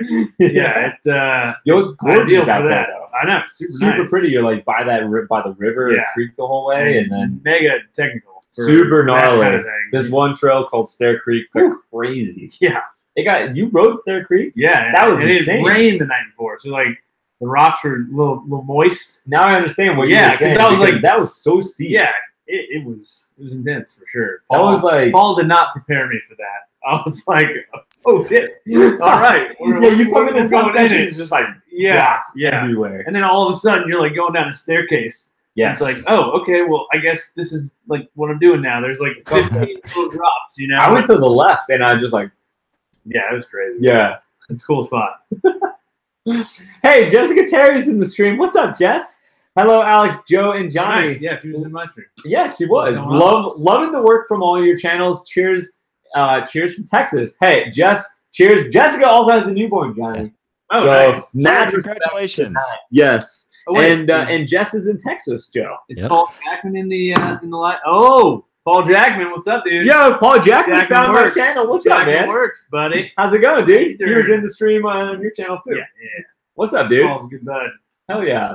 Hey, everyone that is showing up in the stream tonight, thank you so much. And I hope you're enjoying this Sunday Night Live. We do this every week where I just come, live stream, we hang out, we catch up on what's going down on the week, and have a good time before everyone starts the next week, beers and, you know, while we chat. So if you're enjoying the stream, make sure you drop down to below here and give it a thumbs up, and that'll help show it to more people on YouTube and get more people in the chat, more people in the community, more people in the conversation. So yeah. What we got? Paul saying what? Yes or no? Are we getting hitched? Most def. Let's divorce our wives and get together, bud. Wait, who else has a wife? Paul. He Paul. means him and I believe. Oh, I thought you meant you and me. Oh, shucks. Oh. Hey, it's cool. I still got room for like 4 more in my van. You're good. You got load capacity to spare. Oh, I don't know if you want to talk about it. How was today? You put on a note at Patreon. How did that go? That was what I was talking about. Big Ivy. That was where we were. Yeah. Okay. How did the shuttling go? I mean, you It was really good. I was able to fit 7 bikes in the van, and I could have fit at least 3 more. So it's like, I'm pretty sure there's going to be a video that's like epic shuttle or like best shuttle, like perfect shuttle machine, because the van is just so good. Between your tray and rack setup, it's quite sick. Good. Yeah, we got we did well, a lot of people did 3 runs. I only did 2, but the first run I took everyone except 2 people up in my van, and there were 7 people, 7 bikes, and it was still cozy. There was 2 people in the bed, one sitting on in the shotgun, one on the fridge, one on the ground, one on the Craftsman, and I was driving, and then the bikes were all in the back, and there was like room to spare. It's sick. It's just so spacious. Yeah. And then the trails were awesome, and you know, anytime you get to meet up with people from the channel and ride, it's always a good time, man. You know, everyone's so like-minded. Everyone just wants to ride bikes, and everyone's in a good mood because we're riding bikes. And that nice little spot up there where you start the Stair Creek is nice little opening. Did you guys go up? There's like a little trail there to the left. Yeah, one guy did. Ryan, this guy Ryan, dude, from Burial. Nice little jumps right there. Yeah, so Ryan went up and he hit a couple, and he had an oh shit moment. There's like a massive hip on the right side. Yeah. He hit a hip further up, and then he got low, and he hit that hip, and there's like trees right there. Yeah. And he had like the slowest mow crash. He like was going over he was like way overweighted on the front. I was like, let go of your brakes, but he like kept on brakes, and he like ended up jumping over the bike. Oh man. It was fun. It was good. So yeah, to answer your question, it was really good, man. See, I would have been tempted to like punk some people, like have them load all their bikes into the van and be like, okay, and just like close the van. I'll see you later, and just like drive off, turn around, like waving, like, hey, thanks for the bikes. Peace. I'm just getting your salary stealing bikes. Yeah, because there was like a couple guys with i9 rims. It was like, that's a lot of money on there. Yeah. Oh yeah. Oh man, bikes are expensive. Which I got a question for you, Alex. So I had a very interesting experience when I did my first group ride. I was talking with this kid, and he wanted to upgrade his bike, and he was asking everyone. He's looking at everyone's options, and like this kid was pretty young, like he was under the age of 16. He wanted to race enduros. And so that's what the setup he wanted. But then, we're kind of trying to figure out, because, at 14, you're growing, right? You're going to outgrow a bike within a year, period, regardless of skill set and everything. Yeah, for sure. He looks at me and he goes, well, should I finance something? What? And I'm just like, dude, I'm 32 and I shouldn't be financing a bike. Like, I don't take on debt. Yeah. So like, it kind of made me stop and like, man, like, are we like making it feel like to people looking from the outside looking in and just getting the sport that you got to drop like 5 G's on a bike. And I really liked the video that you did where you built that obstacle course in your buddy's backyard. That was my backyard. That was your backyard? Yeah, that was my mother's backyard. Hang on. My battery died. Had to switch cameras. Oh, now you look like a normal person. Yo, he had a second camera set up just ready. What? He did it like that. Yeah. Production work. You are now a mere mortal, my friend. You do not look super duper crisp. Anyways, the point that I'm getting at is like, you know, my question to you is, would you do more entry-level bike videos? Because I feel like there's kind of a vacuum right there. And I don't mean like, you know, the Walmart stuff, but like actually going out and getting like a $500 or $600 bike and like showing you can have fun on that. Yeah. So I actually meant to make so that exact bike that I was on, that was a $500 Specialized hard rock when it was brand new, and it was maybe 8 years old. And that's one of the first mountain bikes that I ever rode. And it didn't have disc brakes. It didn't have a dropper post. It didn't have air suspension. And it was super fun. I actually, there was a period of time where I was in between bikes because I got a bike stolen, that I rode that bike a whole lot. And just within the past like 5-6 years, maybe. And that's actually the bike that I started to ride street on, because it was you know, it had less going on and I was less likely to break it. And then I wasn't too worried if I did. So I just trashed it, but I rode the hell out of that bike. And that's how I learned how to manual. That's how I like learned all my street stuff was on that bike. And that was kind of why I did that video on that bike. And I went to make a video about shredding on a budget hardtail. And, yes. And I went out there and I actually went out with Joe, Mr. Tonka, and something happened that day that I wasn't feeling like on. Yeah. And I called and I said, you know what, I'm not going to do this because I was about to go out to the Moab, my Chasing Epic trip at Moab.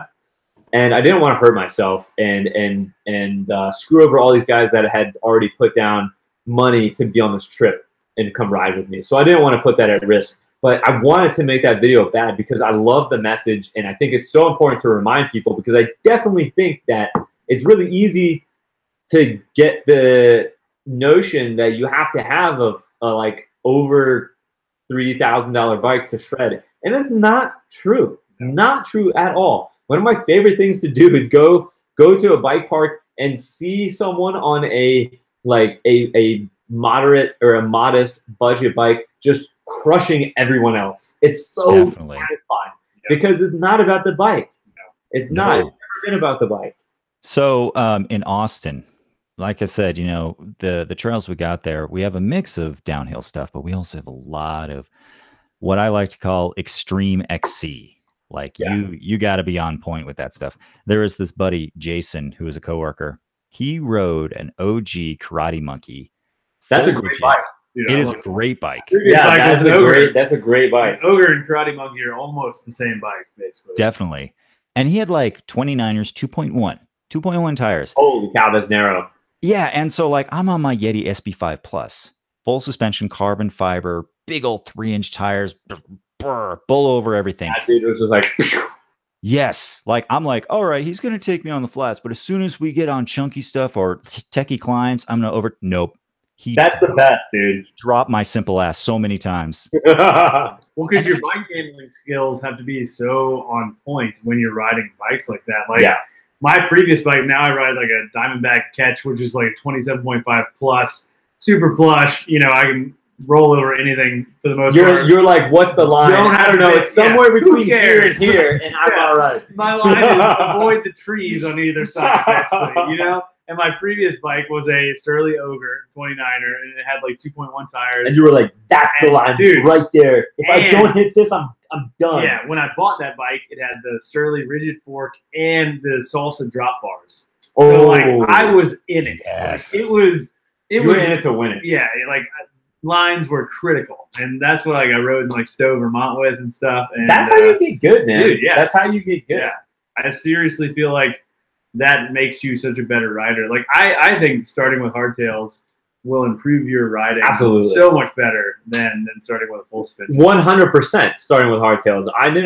rode a hardtail to begin, and then I got a full suspension quickly, and I ended up going back to a hardtail when I worked at a place that had them, and I rode this hardtail over and over because it was so much fun. And I realized what I was lacking, and it made a big difference. Yeah. So, I mean, to answer your question, man, I definitely think, I mean, mountain biking is a business, and all the mountain bike companies want to be upselling and always coming out with new shit. Yes. To try to tell everyone, like, this is my niner, you get this linkage, you get this geometry. 1x11. You get a plus bike, you get a fat bike, you get a, like, you know, a clown bike. Like, so I'm super stoked that hardtails are coming back in fashion, by the way. You know, Seth, Diamondback, when I built up my Chromag root down, everyone was asking me why. And I'm like, why not? Hardtails are awesome. Hardtails are fun as hell. Yeah. They're fast. Yes, they are fast, and climbing is pretty fun on them. And like, I don't know if I'd say fun. It's easier. Yeah. I mean, like you said, you know, it makes you really think about your line choice because, you know, my root down is raked out with 150 mils of travel in the front, but that rear tire's got to follow, right? Yeah. So, you know, I guess my challenge is to, like, other YouTubers watching, go out there and see if you can't show people, you know, what you can do with a lower end bike, because even my Chromag is kind of a high end build. It is. Yeah. Go spend $400 on bikesdirect.com. That's, to me, that is like the place to start. I mean, I rode a $150 Walmart bike down Heartbreak Ridge, one of the hardest trails in the area, and no, mine was perfectly fine for that one ride. Yeah. No, it still has it. It's downstairs in the dungeon. Yeah, but like, how many rides? I mean, I don't think we want I'm to go just saying. bikes. No, I'm not recommending it. I'm saying I rode it. Yeah. It's possible. You lived. And I didn't go slow. Yeah. So I mean. I know that was ridiculous. Video. Yeah, and then I did that video with Seth on the Diamondback. What was it? Yeah, they're like entry level hardtail. Yeah, it was like a $500 hardtail, and that thing was so fun. We had it. Don't hit me in the face. Boom. For your own good. I saw you thinking about it. It was right there. We had such a good time filming that. I enjoyed the hell out of shredding that bike. It's just like, riding a bike is fun, regardless of what bike it is. And you got to remember that. And it's so easy to get on a shopping spree and get caught up in the gear. And especially in the age of YouTube, where we're all watching YouTube videos of guys like me riding these carbon bikes, full suspension, like blah, blah, blah, blah.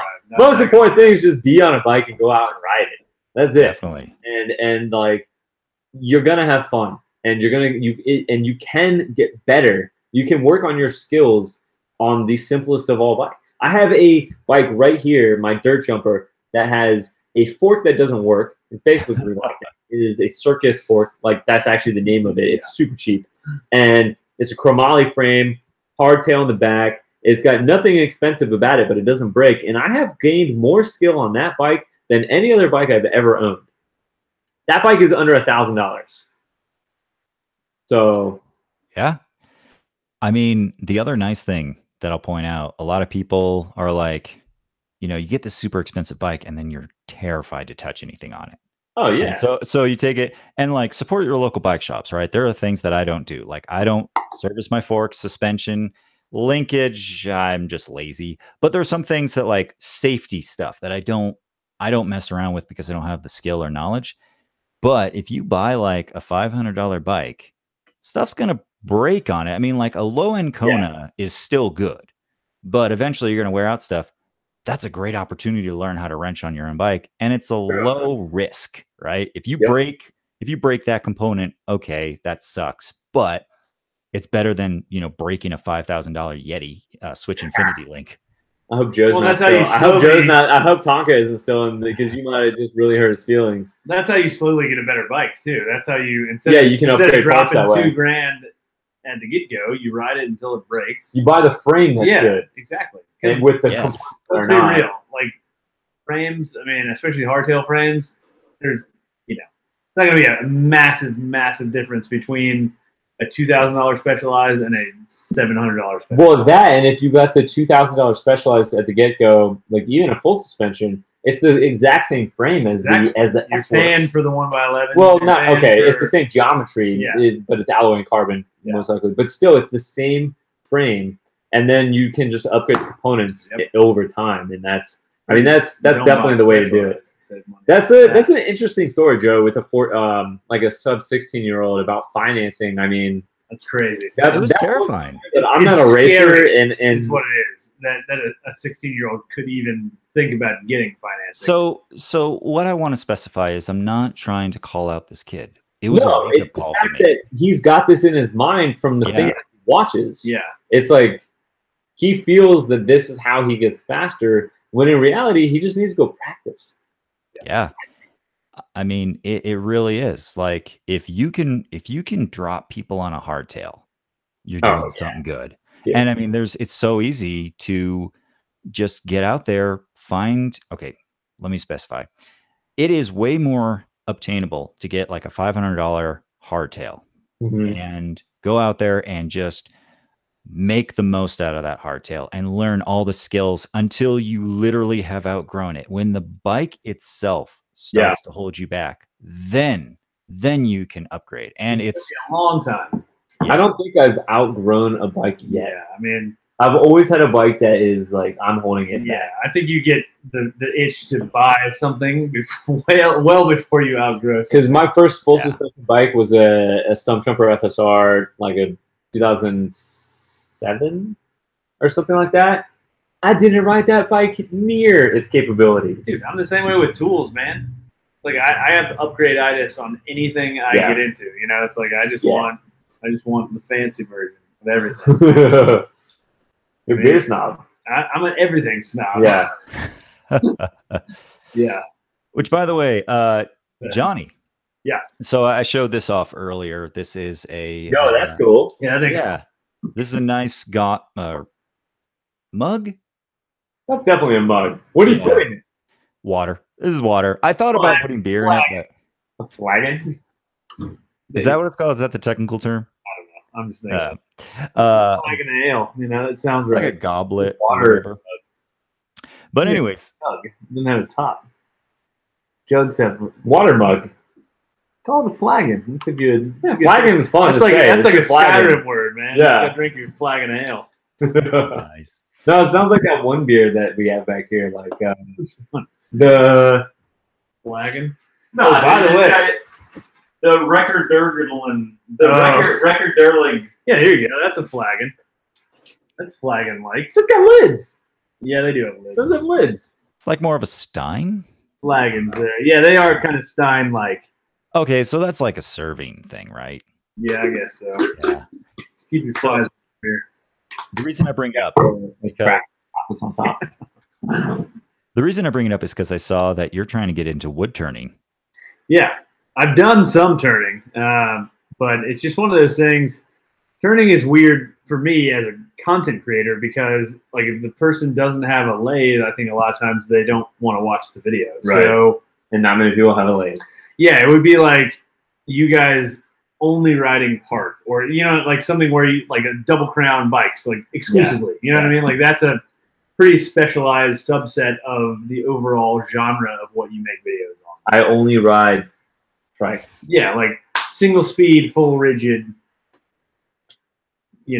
That would be a pretty good niche, actually. It would be fun. Well, it would be that's like there's actually. like a serious hardcore. There is dudes that do that. Yeah, but like Enduro anytime you kind of niche yourself down, you limit your audience. I think. Yeah, I think the number of people that lathe is limited.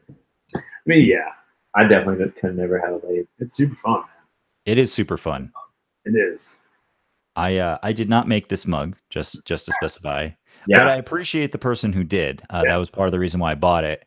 But I actually did get the opportunity to learn how to use a wood lathe. And Nice. I will say it to people. If you ever get the opportunity to learn from someone who is a master at their craft, do it, because it makes you appreciate, like, you go and it makes you appreciate the things you use every day. It does. Like, Johnny and Alex, you guys were talking about like a standing desk. And I'm sitting in front of an IKEA standing desk right now, and it hurt my soul to buy it because I've made standing desks before, but I needed a desk right now. Yeah. So like I was like, this is just press board. This is I could build something better than this. But at the same time, time constraints, finance constraints. Yeah. But yeah. When you buy something that's actually properly made, you appreciate the craftsmanship that went into it. And Alex is going for another well-crafted protein bar. Yo, this was turkey. I love turkey. Is that the turkey cranberry? All these things are so good, dude. Get it. You want a Russian Imperial? We have a Russian Imperial? I brought. Oh, yeah, dude. I mean, I'm down. Question is, can you handle it? Yo, we got a couple. Oh, my God. Yo, bro. Oh, it's from Zebulon? Oh, this is the one that you had ready for your stream, but we didn't get to it. Yeah. Dude. 12%. Oh, shit. Oh. Yo, so Harrison Redmond, thank you for that $1 mic drop. And Daily Mountain Bike Rider is stoked as hell on hardtails, and he also shreds hardtails. I've seen it. Raymond Aon, what's up, man, with the $3 mic drop? Thank you so much for that. We got a mouthful of food. I'm sorry about that, guys. Mr. Tonga. Raymond said, dude, you need to come ride Palo Duro Canyon in Amarillo, Texas. Road trip. Have you ever heard of that, Joe? So that's Amarillo, and that's about 8 hours north of Austin. I have not ridden Amarillo, but 8 hours north of Austin? Did you realize Texas is like I understand, but a 8 fifth hours of the U.S.? yeah. I had this conversation with Paul the Puncher last night. Like, I was giving him a scale of just how big the U.S. is. It is ridiculous. Like, oh, you live in Texas? What do you think about Dallas? I lived in Austin. I've driven across Texas many times, and it's insane big. What was it, like 14 hours from side It's to side? terrible. Yeah. It depends on, like, if you're going from the very tip to the very top of the panhandle, 2 days trip, easy. That's crazy. Nonsense. How many hours? Well, here's the thing you have to understand about Texas. We don't have major highways stretching through the entirety of it. So it's usually... I learned that from Houston. That's right. Some time. So I could pull it up on Google if you're very interested, but I can tell you for a fact that driving from Austin, because like I said, I dropped off those boxes and then left Austin, drove to Amarillo. It took about 8 hours. We spent the night, and then we continued up to Colorado. Holy shit. The crazy thing about Texas is the speed limits. It's the highest speed limits I've ever seen in the U.S. Like 75-mile-an-hour speed limits, which that was the limit, was 75. That's pretty high. It's in the highest, like 80? I don't know. That's pretty freaking high, man. Yeah, it is. Okay, so in Colorado, the speed limit is 75, but you will frequently see people going 80, 85, 90 in some areas, if you know what you're doing. Because Colorado is a lot of wide open nothing. We're talking about mountain passes and shit. That's true. That's crazy. Yeah. It gets dangerous. It does. What did Joe say up here? He's popping shit about Ha! Joe, to hell with inexpensive hardtails. Ah, who needs them? Full squish, gold plated, carbon fiber, diamond crusted, tire clad bikes for the win. Joe likes his Yetis. He likes them a lot. Don't Joe worry has a about the lot of fact cool that toys. there's been some frame breaks. It's okay. Yeah. But hey, I've had frame breaks on other bikes too. I've not broken a frame yet. I like that 4.5. I'm not gonna lie. Nice bikes are nice, but you don't need them. You don't need them, but I like my Yeti. You don't need them, but you want them. I sure as hell I'm not financing them. No, I paid cash for mine, and I saved up for it multiple years. My first mountain bike when I got back into mountain biking was a Kona Lanai. Lanai? Rude. Sure. Anyway, not a Hanzo. No, it was like a 550. I think it was on sale. It was like 450. It was very basic, but I rode the crap out of that, upgraded a few times, and then I built my very first mountain bike from scratch. That was a Ragley Bigwig, which I think I've heard you talk about that. yes, which I made a video on it. I like moved the components over to a small frame for my girlfriend. Hang on. Hit the wall. Woohoo! There it goes. Sorry to interrupt. Yeah, No, I wanted to make sure people saw that. Hopefully they did. that was a good one. That was a good one. Right here. Seth's gonna come back and he's like, why the fuck are there holes in my ceiling? Yo, no, the Hack Shack is like, oh, dude, the Hack Shack is in rare form. No, I take it back. There's always stuff everywhere, but it's really crazy over here right now. Everything I own just like on the ground. You want to see a quick preview of The Office? It's totally shameless. Yeah, let's get it. All right. Let's go to the office. Yeah. So there's a mattress chilling over in the corner. Very, very luxurious full-size mattress. I have a pile of foam, noise, acoustic tuning foam. Is that the one? Are those the foam pieces that you're gonna stick to the wall? Yeah, those are what I've been using for a while. I use thumbtacks so I can reuse it. Okay, I was gonna say if you're gonna glue it, you never get it off. Never glue this stuff. Yeah. Then I got some random stuff. I got my AT-AT. Who's a Star Wars fan here? I am. Oh yeah. Yeah, that's a classic '90s AT-AT. Where is it? I can barely see it. He's disassembled, like Oh, right yeah, there. Oh, I see it. It's right there. The AT. Yeah, he's disassembled. I need to put his Got legs a back bunch on. of Star Wars fans right here. I bet you there's a lot of Star Wars fans in the Oh, stream. it's a bunch of middle-aged dudes. Yeah, it's Star Wars. Yeah. Yes, Yeah. please. I have some P&W components there that I need to put on the bike. Dude, you got mad potential in that room. I do. I just need to realize it. Yeah, I think that'll turn out real nice for you. If anyone in the stream, hey, so let me check in with the audience real quick. First off, how many people do we have in the stream right now? I like to know that number, and I don't like not Oh, knowing. you know, we can just pull it up on my phone. I guess we could do that. If anyone doesn't know, tonight we have joining us. This is Joe from Trail Features. He is a mountain. How would you describe your channel, Joe? I would say it's more than just a mountain bike channel. It's because it's not a traditional POV channel, right? Yeah. There's a lot of production quality there, and there's storytelling, and we still have 400 people in. That's actually more than I remember. 381, baby. Heck yeah. I guess I would define my channel as just, I like to take people on cinematic journeys through a mountain bike. I'll do like vloggy type videos every now and then, but I really love to craft a story and show you what is on the trail. And you're good at that. Thank you. I appreciate that. It usually takes if Seth, stresses over his stuff for like a week, I'll OCD about it for 2 weeks just so I can get that perfect shot. And it's a detriment to me, but that is definitely that makes it tough, man. Yeah. You gotta grow out of that. You gotta if you're gonna produce. It is a learning opportunity for me to let go sometimes. Just let go. He's drinking the yellow rose straight out of the bottle. Whoa. Look at him. He does not F around. He really likes that beer. I am savoring this, and my girlfriend's probably mad that I'm not sharing it. Yeah. Because it's the last one. Yo, this is amazing. But sorry, so if anyone in the stream, all 411 people, that's sick that we still have 400 people in here. That's really cool. If you guys haven't checked it out, go over and check out Trail Features. This is Joe. He runs that channel, and he makes some really fun mountain bike content. He used to live in Austin. He has recently moved to Colorado, so there's going to be some really fun stuff as he explores the new area and goes out and gets on a lot of new trails and, documents the whole thing. And this, as many of you guys know, is Johnny from Crafted Workshop, the guy, the man, the myth, the legend, the guy who's been helping me put together the van alongside Seth.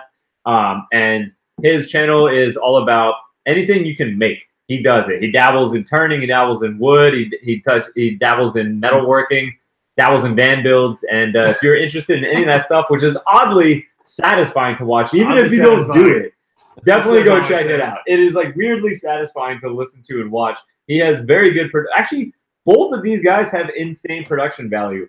I have been production watching. value than I have. They're way ahead of me. Like way different styles. Got the same camera, but that's so, cool. You know. Yeah. So definitely go and check out both of these guys. Represent. Very good stuff. And thank you both of you guys for coming and hanging out in the stream. And Joe, dude, thank you so much for this care package, man. This is so much fun, dude. I can't wait. We gotta do like, Joe. We gotta get some meat, dude. I got the pellet smoker. We can cook some. We can cook some butts all day. Johnny's getting excited. I'm getting real excited. I'll bring you the coffee. Dry rub. Oh, that dry rub on a brisket. I'll come up with some project for the van that we can do while we wait for all that. Cook some I gotta catch that the pull-up bar. Yeah, I meant to ask you. I wanted to show you that. Hey, anyway, yeah. So hey, this is super delish, and for anyone that's wondering, this is the finale. This is from Zebulon in Weaverville here, local to Western North Carolina, and it's called it's a Russian Imperial. What is it called? Is it called the Russian Imperial? It's called the Russian Imperial. They do one-offs. So it's only 12%. Oh, what? Only 12. Damn. Dang. Well, that's a big point. Yeah. Hey, Alex. It's freaking delicious, though. I've already had it. I've already tasted it. Hey, Alex, why don't you catch up with the chat? I'm going to attend to something real quick. I'll be right back. Do that. Do that.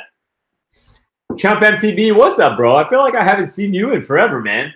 What's up? Yeah. First thing he says, stop, been on a loop, dropping in to say, hey, Chump, thank you so much, man. Great to see you here. Happy Sunday and Sunday Night Live. Cheers. Thank you so much for the super chat and sharing the stoke, my man. And let's check over here in the chat to see what everyone else is up to. I missed someone's question. I think I might have missed a super chat. I saw someone say something about it. Somebody did ask me what's my favorite type of wood to work with. And what editing software you use? Well, I use Final Cut Pro. I use Final Cut Pro as well. We both use Final Cut Pro. Highly recommended. And so does Seth, so does Brian. All the good people do. Everyone else uses Adobe Premiere. That garbage Premiere. Yeah. Warren just subscribed to me. Appreciate that, bud. Thank you for jumping on that, dude. Yeah, bud. You know, favorite wood to work with. Yeah, what is it? I think walnut. Definitely walnut. Yeah. Isn't that what we use on the power station? Yeah. So it's not that stuff that you use on the outdoor table. I mean, dude, you don't love that? Well, Ipe. So I use the Ipe, which is this crazy wood from Brazil. Looks pretty hardcore. Yeah, it's insanely heavy and really expensive. Great for outdoor stuff because it's dense and solid, but you just don't get that very much. Yeah. So walnut is like kind of a standard American hardwood. It's a really nice wood, so naturally we made my power station where my feet are going to go out sees, of it. Totally. Just I step on it all the time. No one looks at it. But it looked damn good when we were building it. It looked real good. And it looked really good in the thumbnail. Oh, yeah, it did. Yeah. These are good questions. What do you want to go down? What else we got over here? I don't care. What we got? Just go around. I saw the wood editing software. I saw that. Where are you located in Colorado? Quinn, I don't know where he's somewhere near Breckenridge. Joe, you're asking. So I am located in the South Greater Denver area. Oh, you're in Denver? Yeah, pretty much. Denver's my neighbor. Oh, okay. I need to get out there with Shane. I didn't realize you were there. I didn't realize you were in the city. I kind of thought you were kind of like out towards 70 somewhere. No. We found a really awesome place actually, but yeah, we're more centrally located than that. Have you been to a Great Divide spot in downtown yet? Not yet. There's a lot of stuff I need to catch up on. It's been 5 years. So good, man. Great Divide, cool spot there. Also, Tobo, they make all those bags and stuff. Have you Tobo Designs? Mm-hmm. Oh man, they have like the best camo pattern. It's this duck camo. They make a lot of bags. What does it? Love it. A bag? Yeah, so they do like backpacks, duffels, like all kinds of like outdoor kind of handmade, American-made, USA. It's what I used to cover. It sounds like duffel snobbery. It is. And you ever try to carry a duffel? They're the most. I just bought a duffel. They're stupid. Yo, look at this duffel. It's amazing. Dude, I have it right here. Going through an airport with a duffel just doesn't make any logistical sense. Dude, this duffel is so good. No. I'm talking about a duffel longer than this table. Oh, like I was. Why the hell would you be traveling? Because that's what. Nah, hipsters do. I just bought this Marmot duffel, and I'm actually really I'm excited. talking about literally a duffel this big, and I'm sweating my ass off by the time I get to my gate. Look at this. That looks pretty nice. big. That looks good. Yeah. No, imagine double that. Yeah. Screw that. Duck camo though looks nice when you Also walk screw through the that. airport. But this is like backpack too. I bought this because I have to get rid of all my suitcases. So like anything that was in a suitcase, I now have to put in a bag. Soft. But this thing looks durable as hell. I'm excited to use it. It does look good. Now that I unpacked it, let's go back. Oh, so Evan Otter, I'm probably butchering that word, hopefully not. Pack the duffel and get your van and head to the PNW. So I have not made this announcement yet, but I am actually going to be out in Bellingham in a couple weeks. And I'm totally stoked. Actually, next week I leave on the 17th.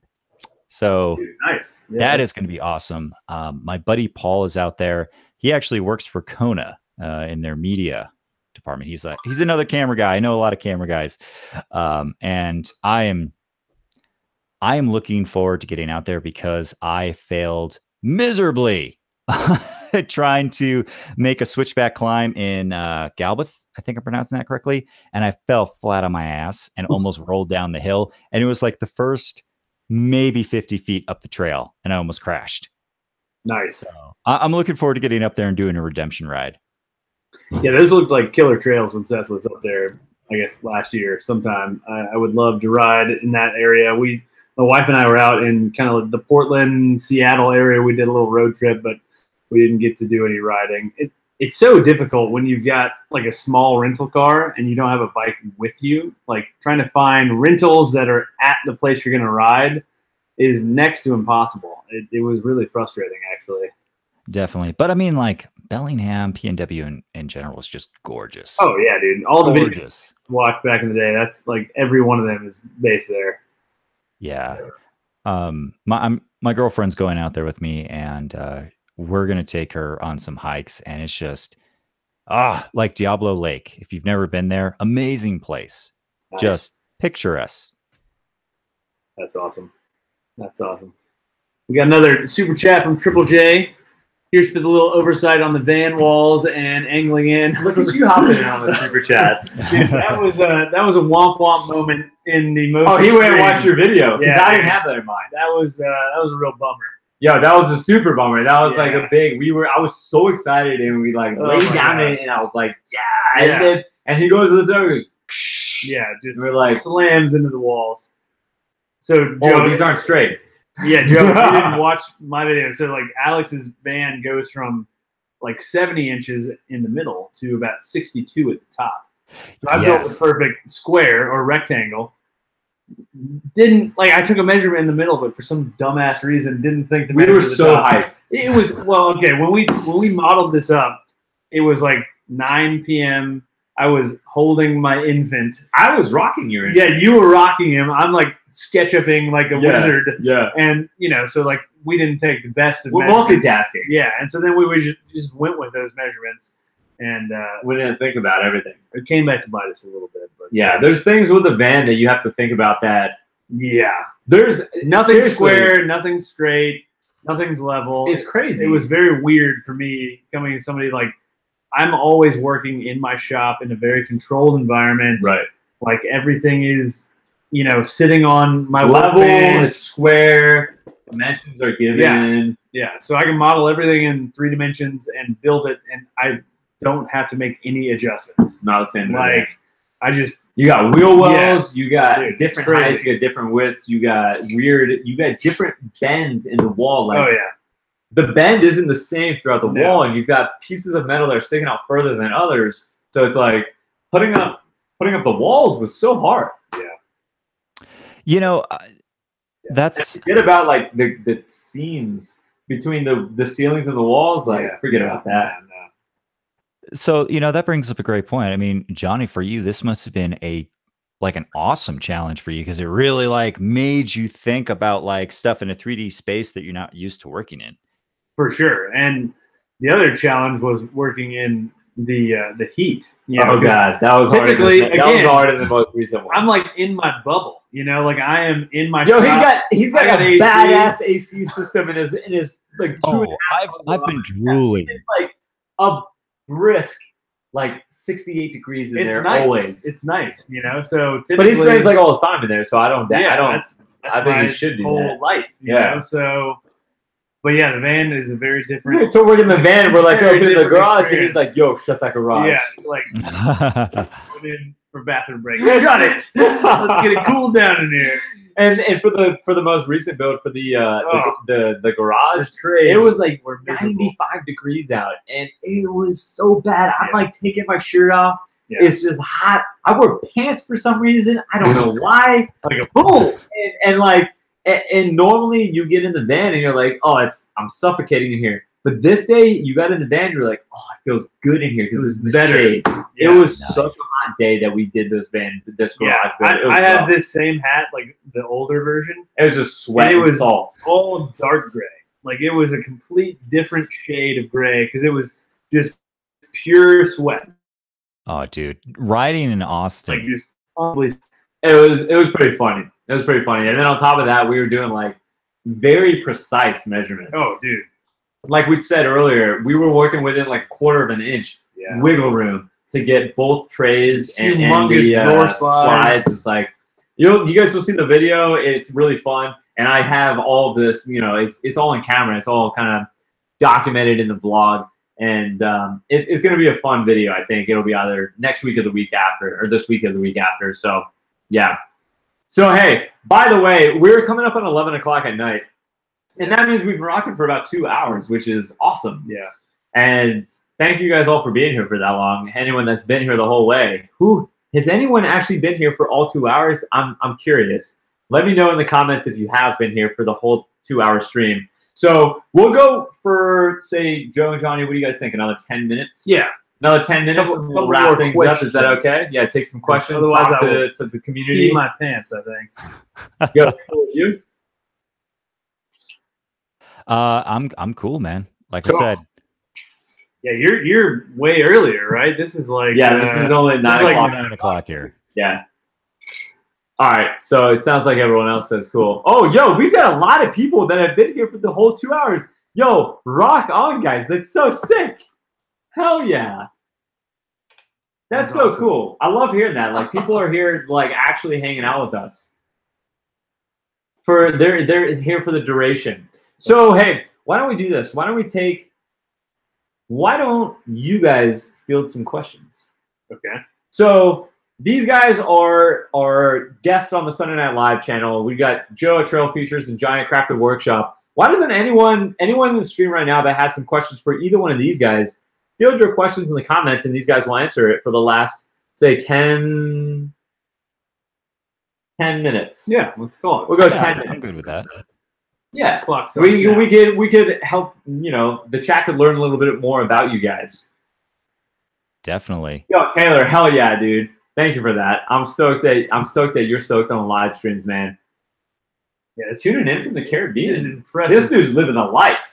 Yo, we got Scott McCune. What's up, Scott? Scott is this guy's a shredder. He rode with me at Bailey one time for a patron ride. Sent 13 people over to Trail Features page. Trail Features hit 3K. Dude, you almost hit 3,000 like right now, Joe. That's sick. I just subscribed. Seriously?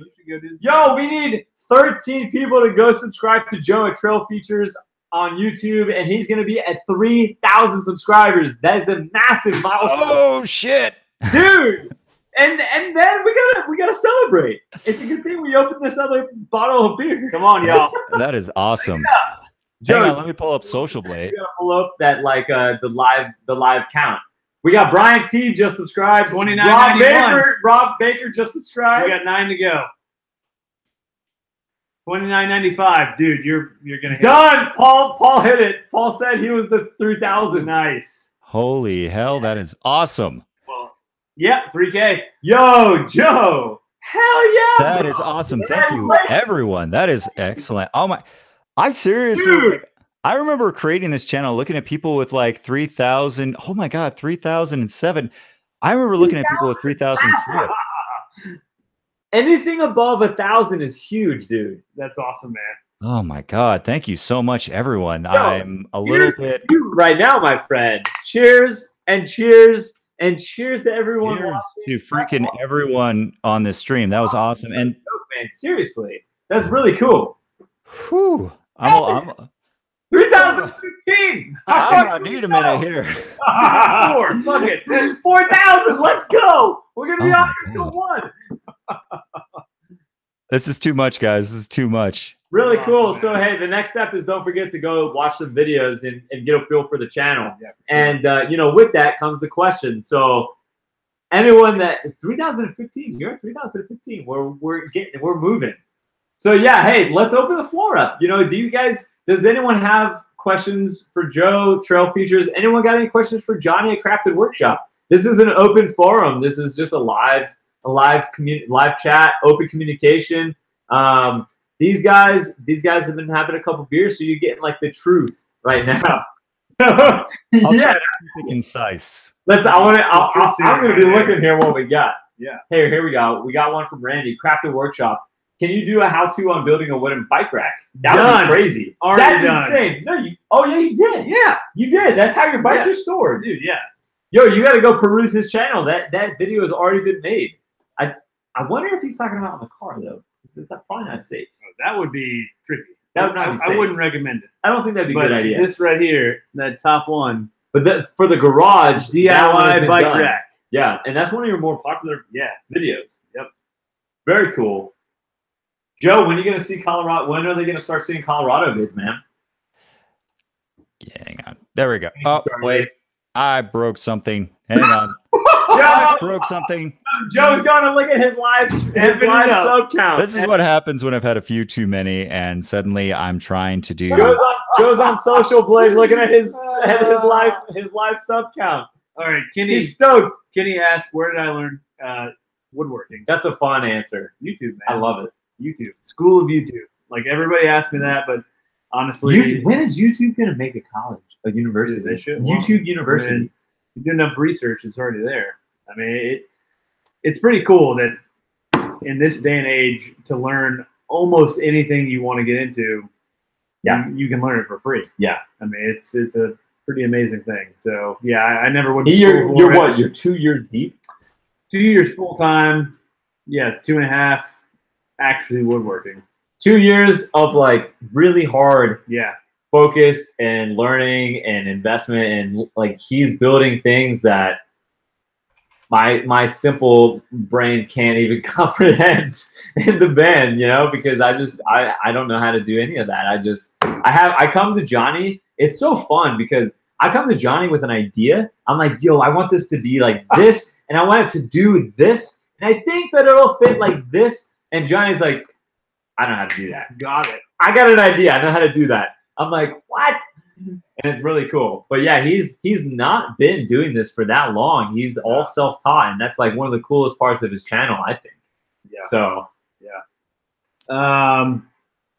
Have I ever made guitar basses, Paul? Yep, I have a series on my Okay. channel. Actually, one of the first things I ever built on the channel back when it was still Crafted Magazine was a thin line Telecaster.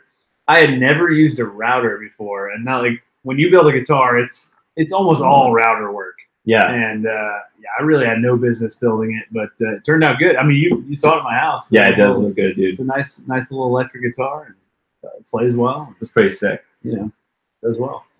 Hey, what's your favorite North Carolina brew?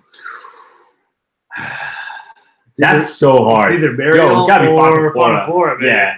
I know. Yo, when I said Fonta Flora, Ryan from Burial was like, Oh yeah, so good. yeah, we gotta go seeing him, So see him good. sometime. Yeah, for sure. Johnny might be christening the van bed tonight. It's very possible.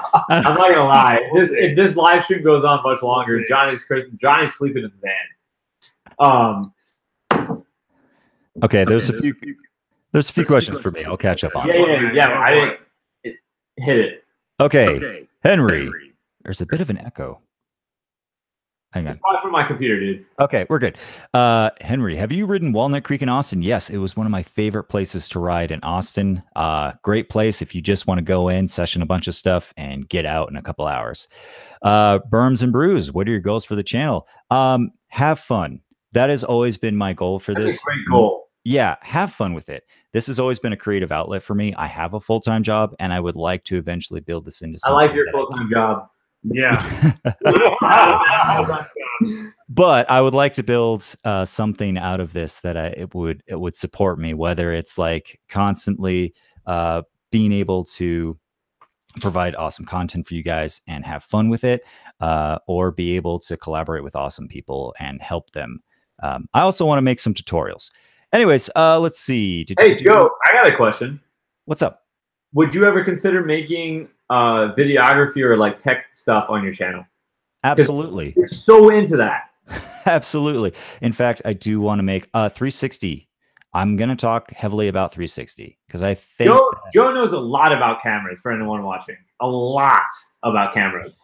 I made a 30-minute video dissecting a GoPro just to make it sound a little bit better.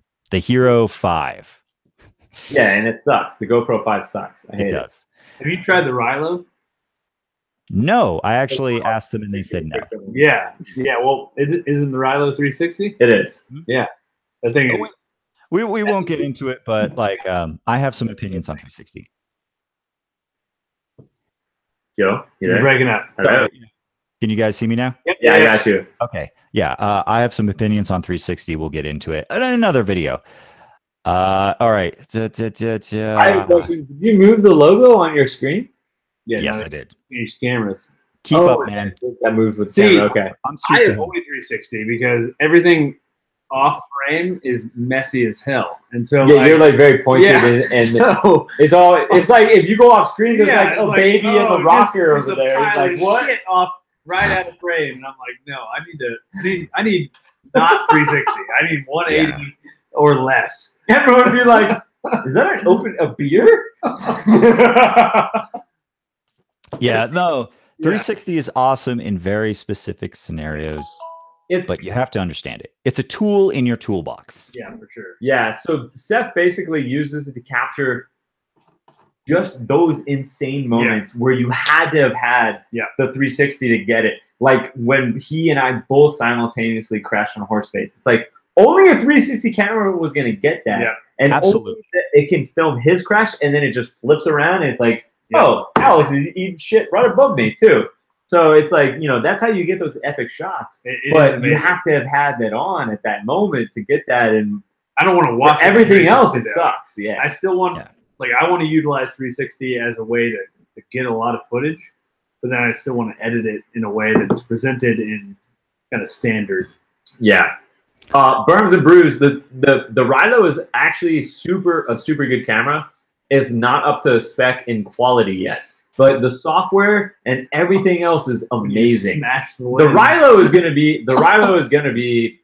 It's possible that the Rilo is the future, but they need to get to 4K. So it's gonna be a challenge, I think. Let's go back up. Oh, hang on. We got a super chat actually directed at me. Hey, Scott. This is so Joe, this is a patron of mine, Scott McCune. I've ridden with him. I rode with him at Bailey. The guy actually shreds super hard. It's a really good dude. So yeah, some background. Awesome, Scott. Thank you so much. Although going to Alex, but thank you, Scott. Yeah, building a route down too. Any tips? I just ordered the frame. Should I go 27 plus or 29? How do you like yours? First off, I love it. I have a full suspension Yeti, and quite honestly, I reach for the Chromag more often than not if I'm riding for fun. If I'm riding for fun, that's it. I've taken it even to a jump park before. It was pretty fun. Would I go for 27 or 29? Man, I did both, to be honest, but I had the benefit of being able to do that. I prefer it on a 27 plus if I know I'm going for some chunky gnar. If I'm going for more flat, maybe go to a downhill park, I put the 29ers on there. They roll a little bit smoother. After that, I mean, it's just like any other steel hardtail. It's built to smash. You're gonna love it, Scott. Smash. Hey, you had a question back up there about dust. I want to see that. Oh, yeah. Because that's such an interesting thing to me that you work around that so often, and it's so bad for you. Shit. We get too many questions. Yeah, there were a lot of questions for you guys. Yeah, there were actually. Fast, bro. You're just going so fast. I'm trying to see the word dust. Type it in, type Command F and type dust. Joe, have you read? That's it. Quinn asked if I've ridden. There you go. That's the one. Quinn asked if I've ridden at Velmont. No, I have not. I have barely gotten out. Awesome. You got to go visit it, dude. I do. I've seen There's it. another really one just like it in Denver now. It's so cool. Nice. I'm spoiled out here. I am. Yeah, I mean, you're in Colorado now. Welcome to the good life. So Michael asked about dust collection. Yeah, this is the one that I saw. So my dust collector is a 5 horsepower motor. It's ridiculously loud. Super nice though. It's huge. It's taller than I am. Grabs everything. Yeah, grabs pretty much everything. And for me, I work in this confined space with wood dust every day. So, And AC. Yeah, and AC. But like that's my health, you know what I mean? So my dust collector was like $2,000, but that's my wood dust health. is like definitely causes lung cancer. No question, right? Yeah, so no it's question. like you got to do that. Yeah, you got to do it. Dude, there's some wood you definitely don't want to inhale.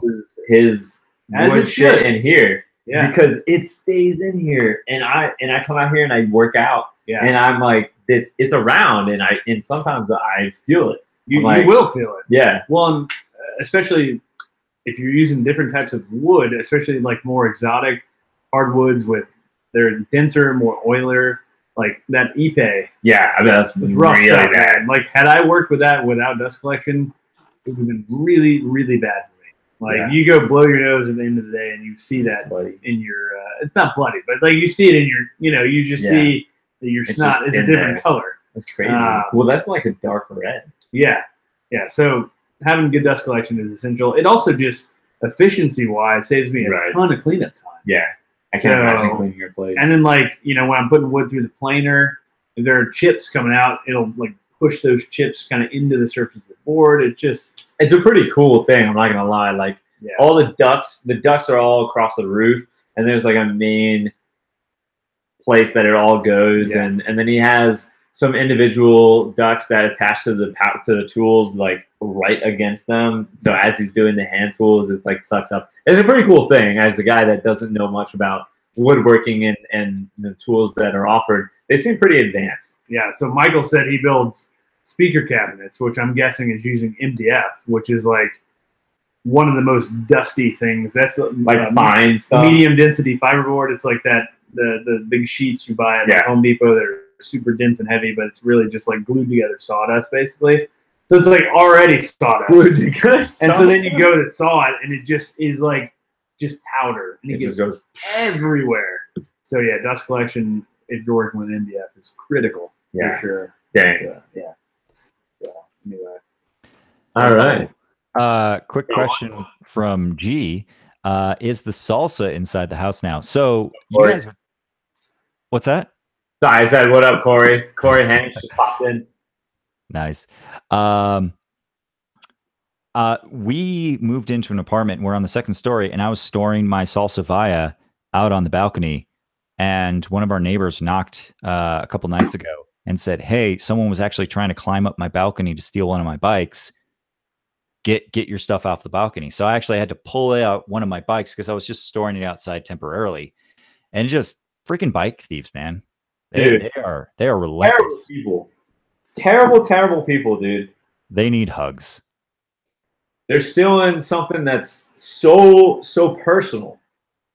Someone's bike, man. Like, it's terrible.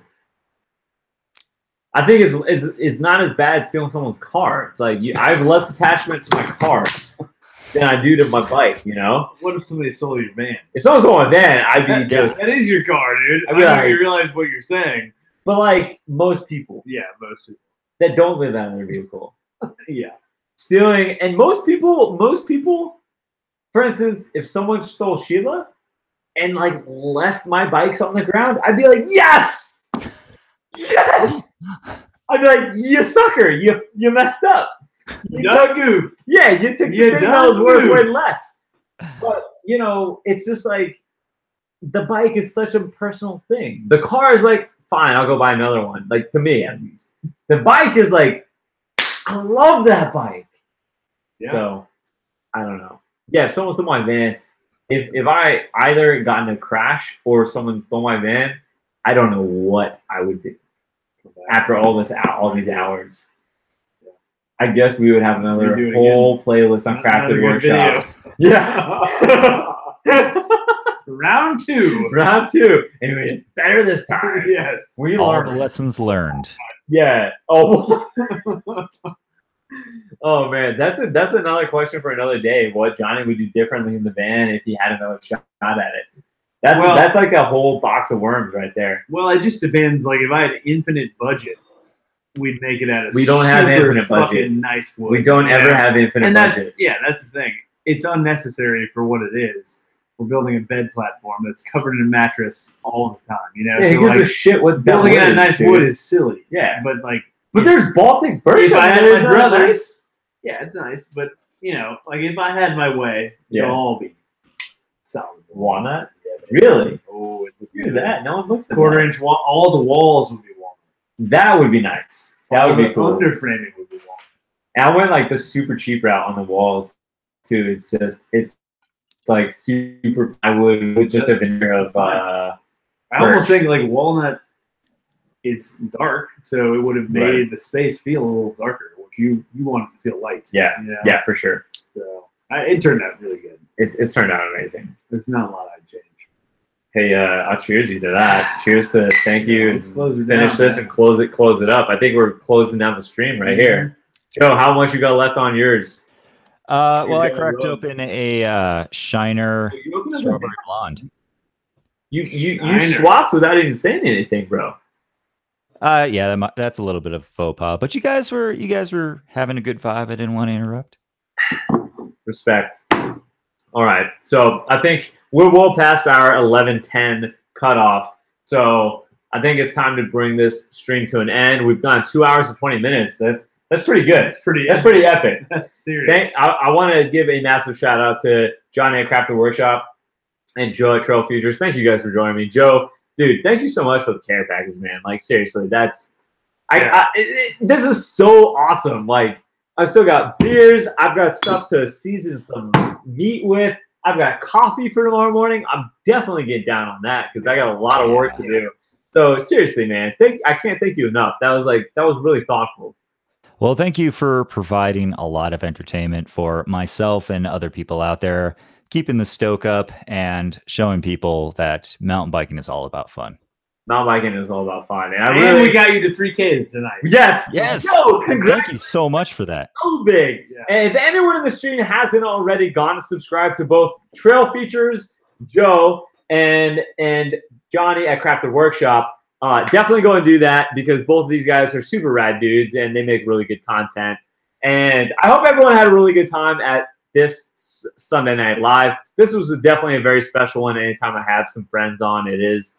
And I hope you guys are stoked for what is to come because you are going to get another epic van update very soon, possibly two, because I've got a really big update and like a bunch of smaller things update.